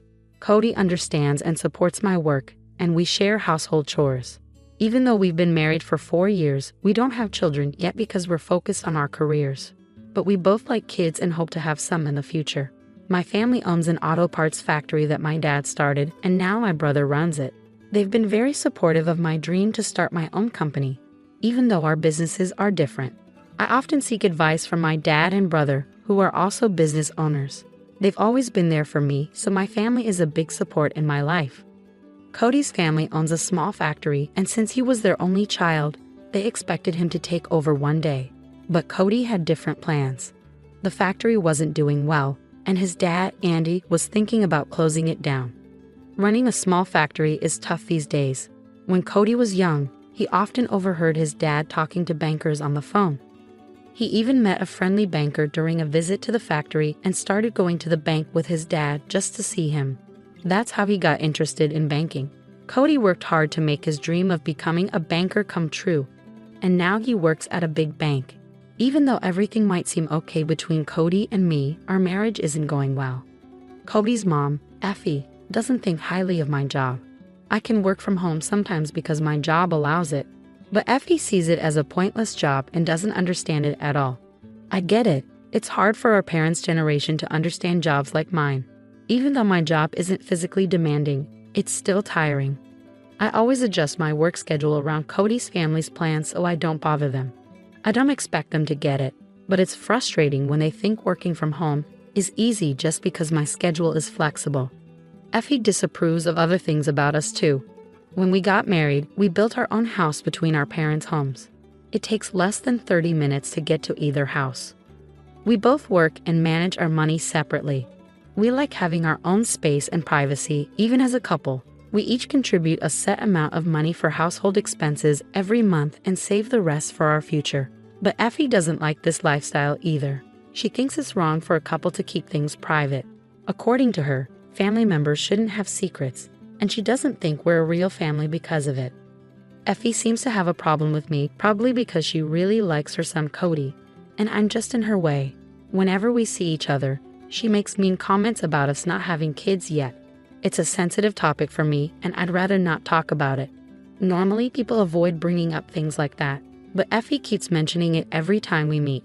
So, to avoid upsetting Cody, I've been staying late at work on purpose to miss seeing her. Effie has done other surprising things too, but one thing she did really upset me. It was on the day of my best friend's wedding. After the wedding, my friend was moving far away, so we wouldn't see each other as much because of our jobs. I was really excited to celebrate her special day, but a week before the wedding, Andy asked me to go to an important business event. I said no. The only thing more important to me than my friend's wedding would be if a parent was really sick. But that night, something unexpected happened. When I got home from work, my in-laws were at our house. As soon as she saw me, Effie got really mad. "Liliana, what's wrong with you?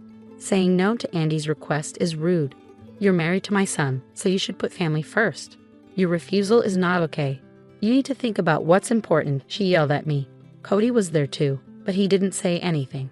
After finding out that the reception Andy asked me to attend was crucial for the future of the company, I understood the seriousness of the situation.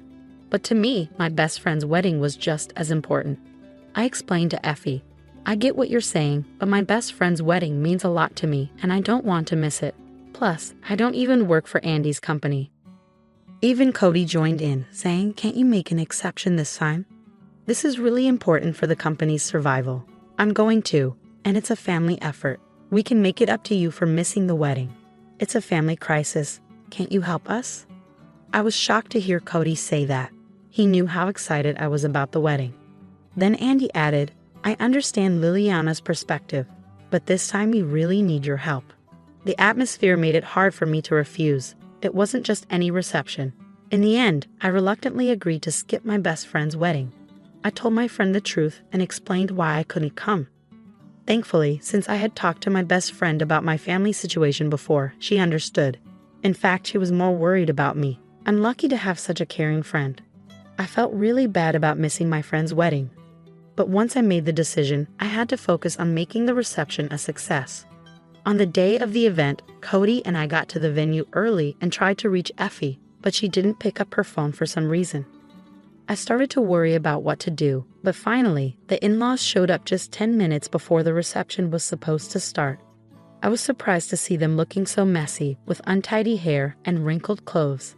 I was shocked and asked Effie, "What happened? Why do you look like this? Today's reception is important, isn't it?" She awkwardly replied, "I overslept, Liliana. Just make sure you behave yourself."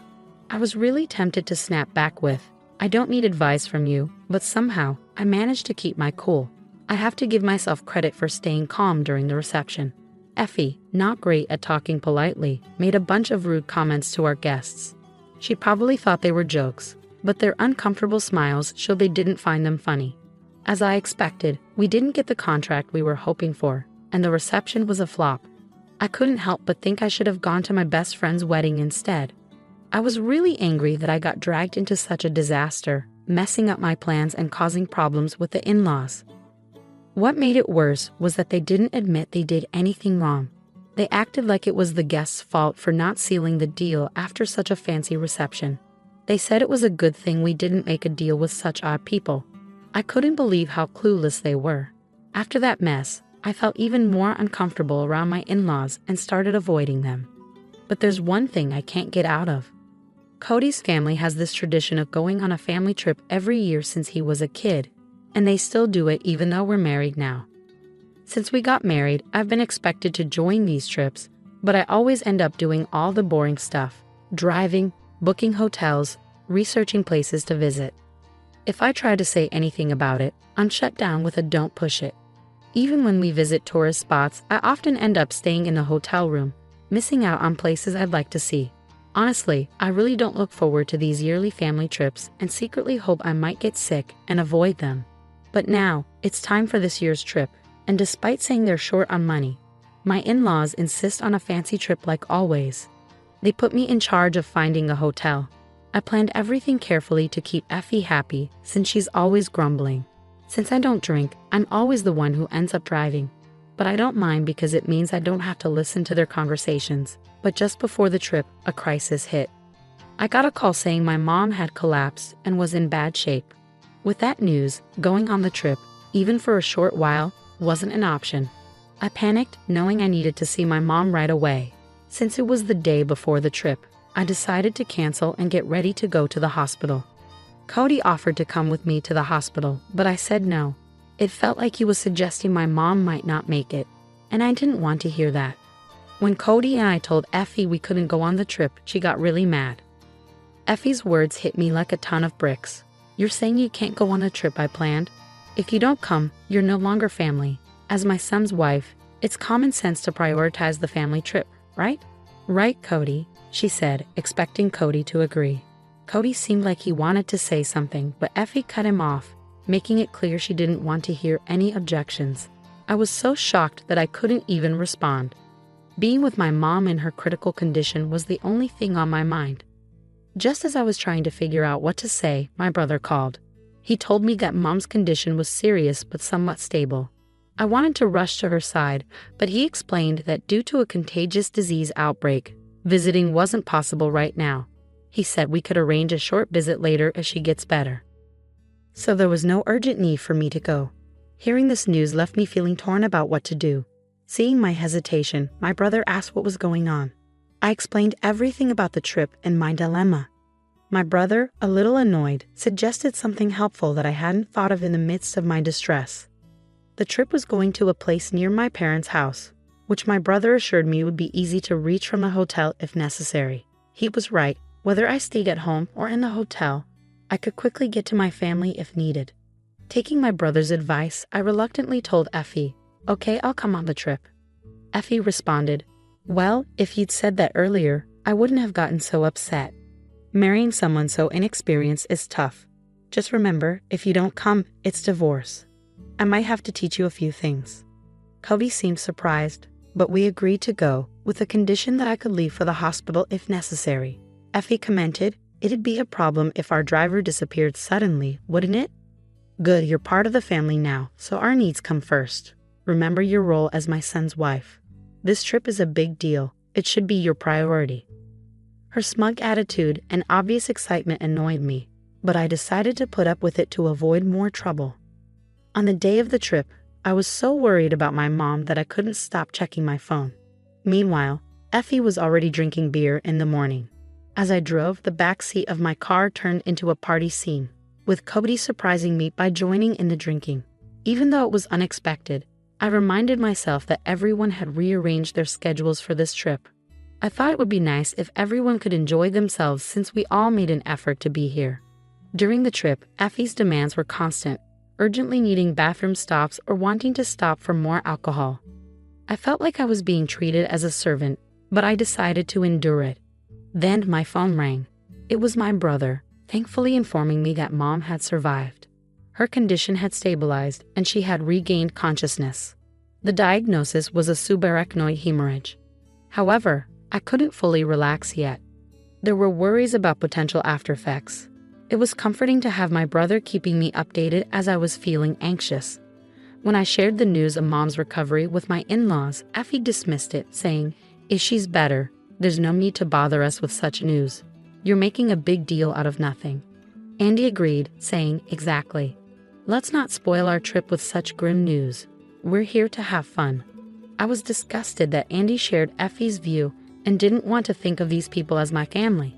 During the trip, they made a lot of noise in the hotel, drinking and partying, which was embarrassing. This incident deepened my distrust of my in-laws. Thankfully, Mom's condition remained stable, and there was no need to rush to the hospital, allowing us to finish the trip and return home.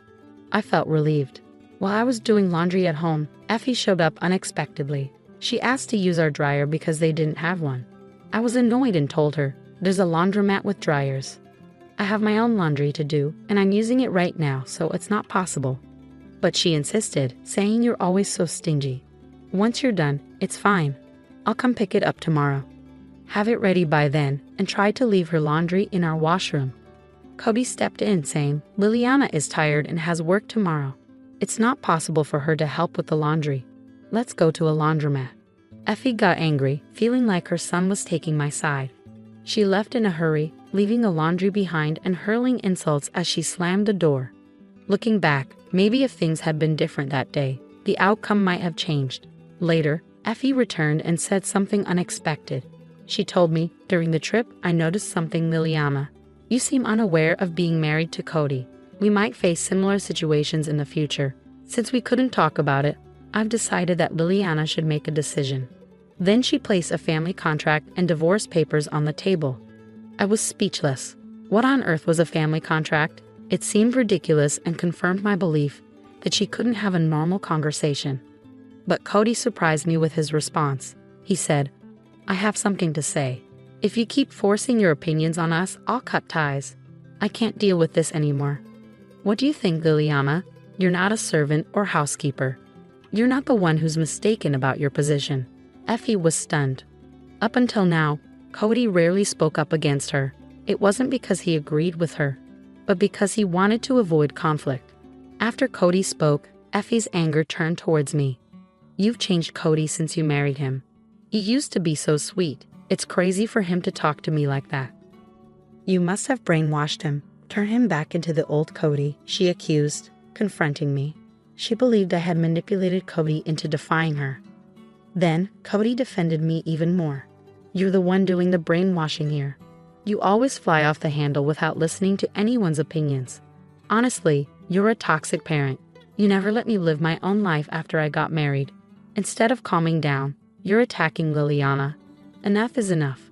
I'm not going to divorce, and if you have a problem, you should stay out of our lives," he firmly stated. Effie turned to Andy, who was there, and burst into tears. Andy responded, "If that's what Cody thinks, then so be it. We'll cut ties. Do as you wish," and left in a huff. I was surprised but relieved that Cody stood up for us like that. Feeling frustrated, I confided in my brother about everything. He became furious and said he couldn't stay silent if they were behaving this way. He decided to take action, which ultimately led to a tragedy in the in-laws' family. It turned out that my brother's company was a client of my in-laws' company. We had kept our family's company name a secret to avoid creating a power imbalance. The in-laws had no idea they were dealing with my family's company, but with things as they were, we couldn't continue like this. Although I had been patient and avoided mixing business and personal matters, it had reached its limit. My brother had been having issues with them not meeting deadlines. You can't cherish those who don't cherish you. I discussed it with Cody before talking to the in-laws, and he agreed. Cody also said he had had enough. My brother decided to end the contract with my in-laws' company purely as a business decision. Their company had become problematic, consistently failing to pay on time and missing deadlines. Despite these issues, we had tolerated it because of the family connection, but now there was no reason to continue. When my in-laws learned about this, they came to us in tears, constantly apologizing. They begged my brother to reconsider the contract, but it was out of the question. Their failure to meet deadlines was their own responsibility, and they should have appreciated our patience. Cody explained everything to his parents, but they refused to accept it and ultimately cut ties in anger. Cody wasn't upset. He felt relieved. He had been torn and exhausted, caught between us and his family. Since then, we've been living peacefully. I discovered that Cody had been financially supporting his family, but he stopped doing that now. Even before this incident, their family factory was struggling and was close to shutting down due to debts. I also found out that Cody had been paying for those yearly trips for his family. It's surprising how they could act that way, using someone else's money. Now, Cody's parents are living more modestly, and Effie has started working recently. It's quite unexpected to see her, who used to consider herself a president's wife, now working. One day, I witnessed Effie being reprimanded while doing a cleaning job. Although I initially felt it might be karma, I couldn't help but feel sorry for her. Perhaps through this experience, she'll learn about the realities of life and hopefully change for the better. As for us, work is going smoothly. We haven't had children yet, but we're content with our jobs and life feels fulfilling. We're planning a trip abroad for our next vacation. For now, we're enjoying life without the added responsibility of children. Look, I'm letting you off the hook this time. Just come back, and I'll pretend I didn't see anything. What is this guy talking about? He doesn't get it. Time to show him some hard truths. My name is Olivia, and I'm 32. I've been married to my husband Mason for a year now. We met at a friend's party, hit it off, started dating, and eventually got married. We're not getting any younger after all. Mason isn't the most exciting guy, but he's calm and steady. I thought we'd be together until we were old. We both work, so we don't have to worry about money. We got married without overthinking it. I do most of the housework since we're both busy with our jobs. Mason never helps. He's either relaxing or leaving early, rarely home. But I never found housework a burden. My parents lived like this too, and I thought this was how a wife's life should be. I have a regular 9-to-5 job and no major hobbies. Mason and I were never very talkative. We respected each other's space, and it was never a problem. Life just went on. One night, Mason came home late, probably from drinking with coworkers or friends, who knows. I welcomed him. Mason, you're home late. Had a long night out, huh? Dinner's still there if you want it, but I guess you're not eating this late, are you? He turned around, said nothing, and walked into the living room, ignoring me. I sighed. Here we go again. Whenever Mason is in a bad mood, he gets very quiet, so I figured something at work or during his night out must have upset him. Best to let him be. I know better than to bother him when he's like this. I felt his presence from a living room but shrugged it off and went to bed. He'd probably be back to his cheerful self by morning. It was the same old story, and I didn't give it a second thought. The next morning, while I was preparing breakfast, Mason came into the kitchen. Good morning, I greeted him cheerfully. Mason glanced at me, grabbed some milk from the fridge, and left without a word. I was a bit surprised by his coldness. It wasn't like him. He still seemed to be in a bad mood. I never thought I'd see the day when he would act like this. We both valued our independence and space. I hadn't tried to talk to Mason directly, so I decided to wait and see. I continued preparing lunch boxes for both Mason and myself. However, things didn't go back to normal that easily. Mason remained distant the following night and the day after. At this point, I was genuinely concerned. Days turned into weeks, and Mason continued to give me the silent treatment. I tried reaching out through WhatsApp and even left him notes, but he ignored it all. However, he'd eat the meals I prepared. I noticed the empty lunchbox in the sink, so I knew he ate the packed lunch. So I put a note in a cooler bag. I thought if he found a note while enjoying a lunch I made with love, he'd have to react. But that was another miss. Mason said nothing. Before I knew it, over a month had passed in a strange silence. I felt helpless. I had tried everything, but nothing worked. Then, one evening, I took a drastic step. I deliberately didn't prepare dinner. Every evening, I made dinner when I got home. But what if I didn't? How would Mason, who's been ignoring me, react? I decided to find out. When Mason came home, I pretended to be watching TV in the living room. Mason came into the living room and looked intently at the table where dinner usually waited. But tonight, the table was empty. After looking at the barren table, Mason turned his gaze to me. Holding my breath, I waited for him to say something, but he walked into the living room in complete silence. I heard the front door open and shut with a bang. I was stunned.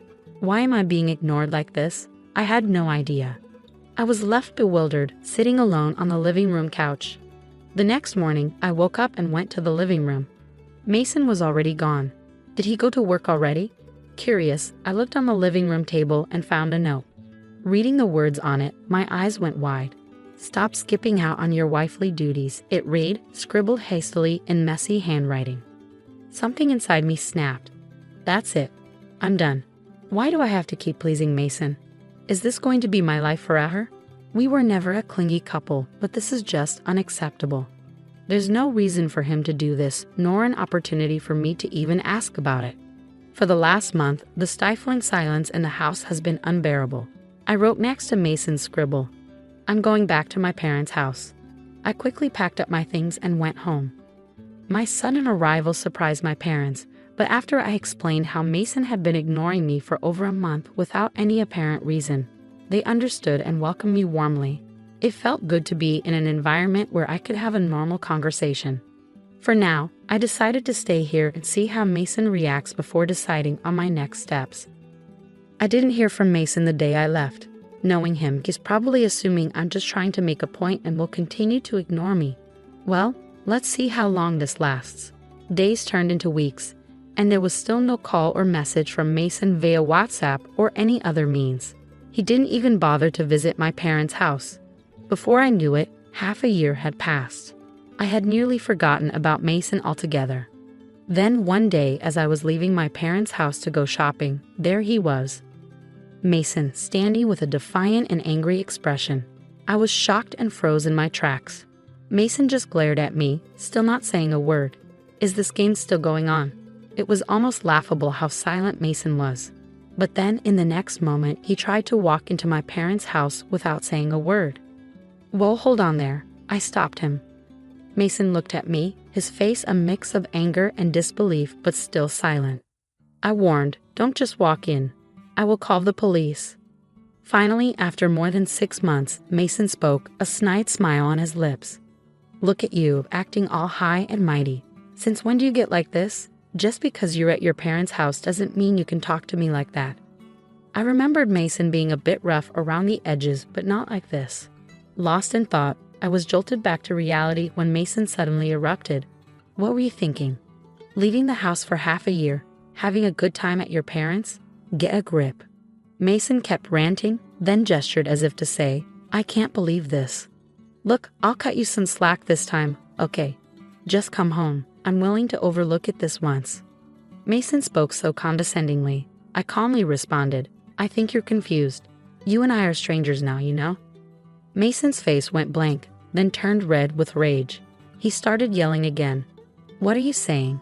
Have you lost your mind? We're married, aren't we? Stop playing games." His intense outburst silenced me for a moment. He kept yelling, "I'm saying I'll forgive you this time, so stop messing around and pack your bags." At that moment, my own anger boiled over. He talked like he was doing me a favor by forgiving me, as if I'd done something wrong. That infuriated me even more. Moreover, it seemed Mason had no clue what had happened in the last 6 months. Finally, I snapped at Mason, who was still yelling. "I received divorce papers from your mother, signed them, and already filed them with the court. So we're not married anymore. Got it? We're strangers. Total strangers. Understand? I emphasized the word strangers, and Mason looked at me, his face drained of color. He seemed genuinely shocked. Here's what happened, I continued. A month after I moved back to my parents' home, your mother, Helen, called me to a cafe near our house. We had never been close, and I hadn't seen her for a while. After brief pleasantries, she handed me an envelope. What's this? I asked, tilting my head. Open it. Even you will understand, she said. I opened the envelope and pulled out the paper inside. It was a divorce petition, already signed and stamped by you. Confused, I looked at Helen. The eyes of your mother, who was glaring at me, were the same as yours, full of disdain. While putting the divorce petition back into the envelope, I asked her, So, is this Mason's doing? Did he say anything to you about this? Helen let out an exaggerated sigh before answering. Oh yes, he said plenty. Would you like to hear? I smiled at her and replied, Yes, please go ahead. She launched into her story. According to her, Mason had been bad-mouthing me for a while now, saying that I was a useless and incompetent wife who stopped doing any housework after we got married, that I quit my job and lazed around at home all day, and that whenever something didn't go my way, I would run back to my parents and act like a spoiled child. Helen's eyes never left mine as she spoke, and it was clear she believed every word of Mason's lies. There was no point in arguing with her, I thought. When she was done talking, Helen finally asked, So what are you going to do? Not that I want to meddle, but you're being pretty awful, you know. By the time I walked out of that cafe, my mind was made up. I smiled and told her, if he wants a divorce, then that's what he'll get. Helen glared at me one last time, slapped some money on the table for her share, and walked out of the cafe. I went straight to my parents' house, signed the divorce papers, and submitted them to the court the very next day. While I was explaining all of this, Mason's face turned increasingly pale. It seemed he hadn't been informed by Helen at all. But honestly, I didn't care. After all, I had already trusted Helen with the signed divorce papers. Mason must have had the same idea in mind, I figured. Once I finished telling my side, Mason blurted out in a panic, No, you've got it all wrong. I only filled out those divorce papers to keep my mom off my back. I never intended to submit them. They're invalid. Panicked or just confused, he started making no sense. Besides, you're the one who will suffer if we divorce. So let's go to the court right now and have them withdrawn. I gave Mason a cold stare, then tilted my head. Why would it be a problem for me if we got divorced? Mason suddenly grinned as if he had won. Think about your age. At your age with a divorce history, no one will want you. That's why I'm saying I'll take you back. This is for your benefit. You get it? I'm saying we can pretend the divorce never happened and you should be happy, Mason said, his arrogance and delusional thinking palpable. I couldn't help but roll my eyes. Listen, we're not kids. A divorce doesn't just get erased. And for the record, I'm already married to someone else. Mason's jaw dropped and he went silent. What? Really? Do you want me to repeat myself? I'm married to someone else. Mason, who had a look of disbelief, suddenly started making a fuss. That's a lie. You're just trying to look good, aren't you? You're making up stories to get me to go away, aren't you?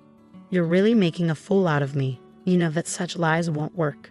As I was wondering how to explain to this idiot, a presence came from behind me, and a man appeared at the entrance. The man looked at me and Mason alternately, looking confused. Mason, for his part, was surprised to see a stranger coming out of my parents' home and fell silent.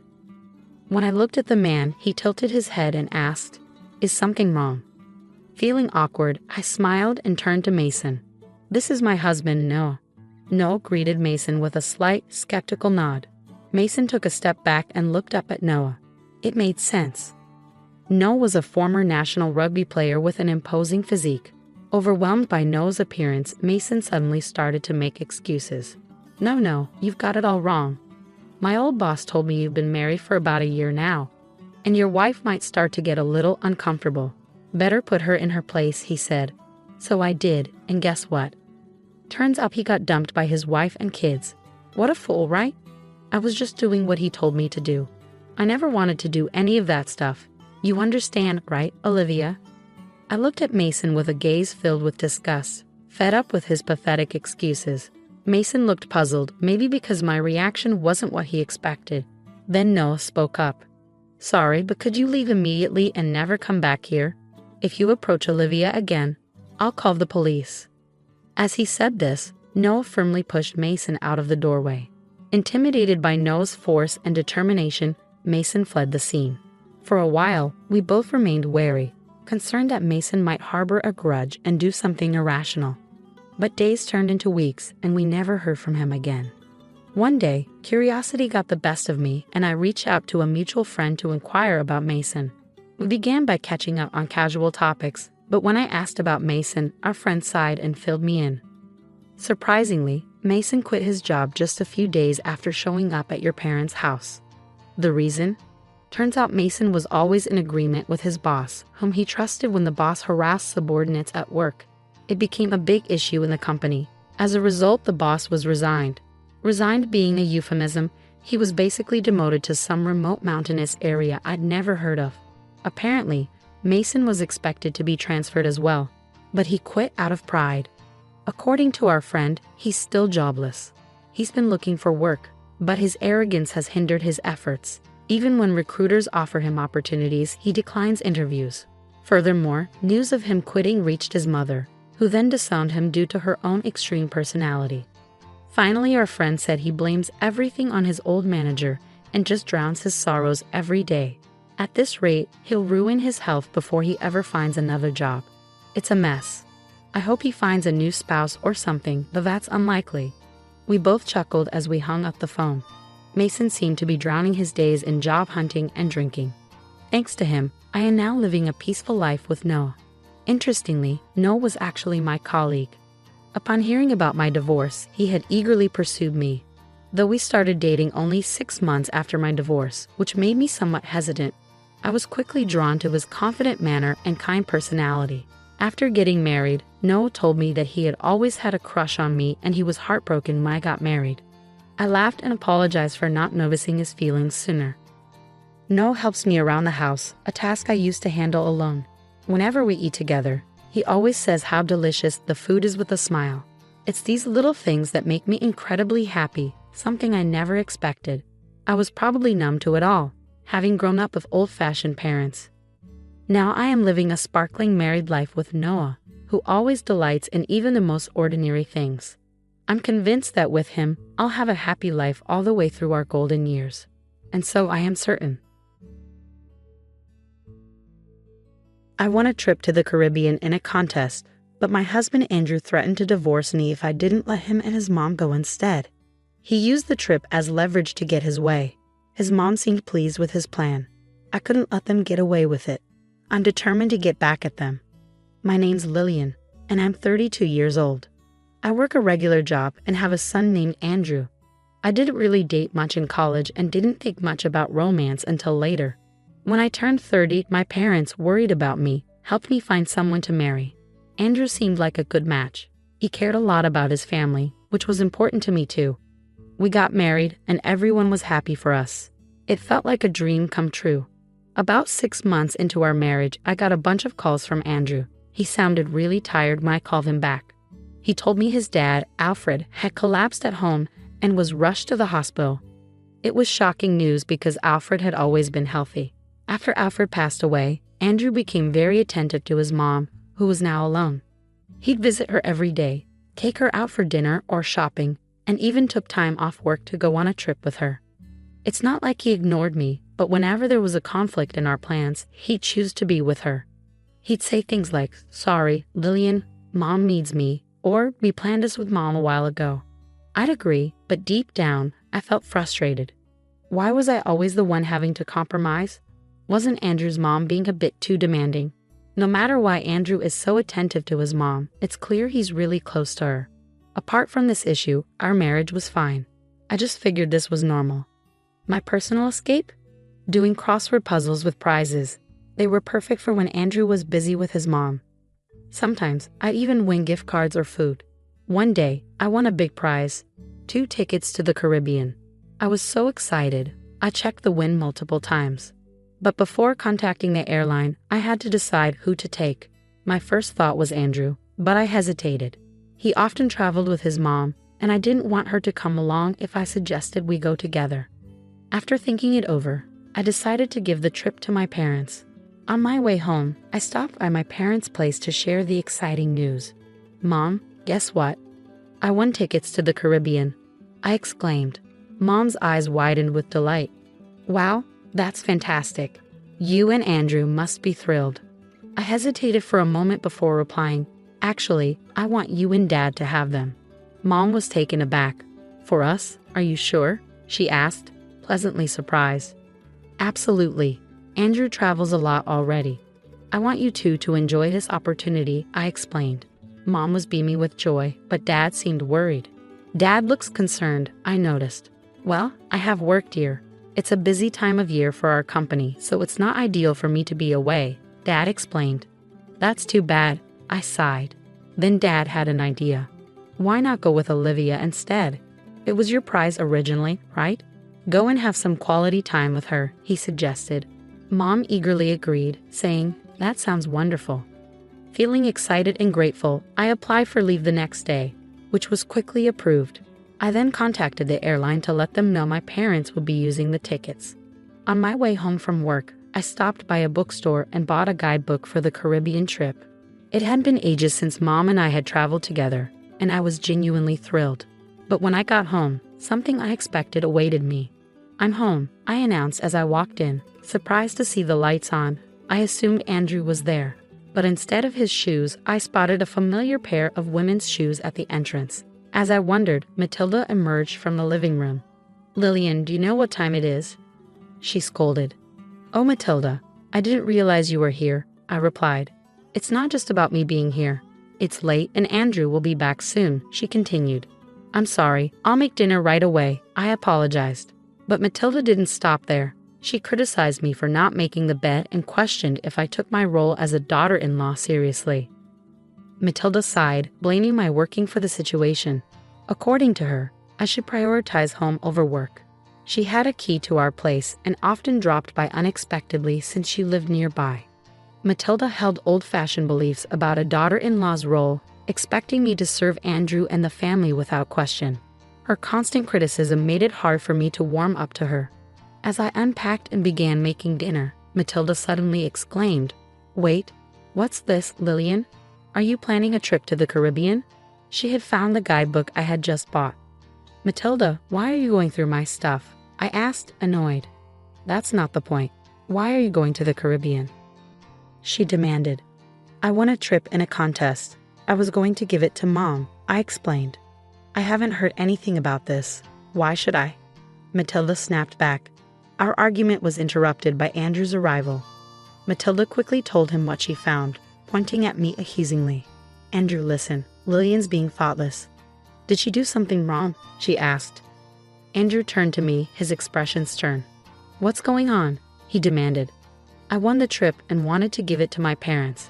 But since Dad can't go, you're going with Mom." I replied calmly.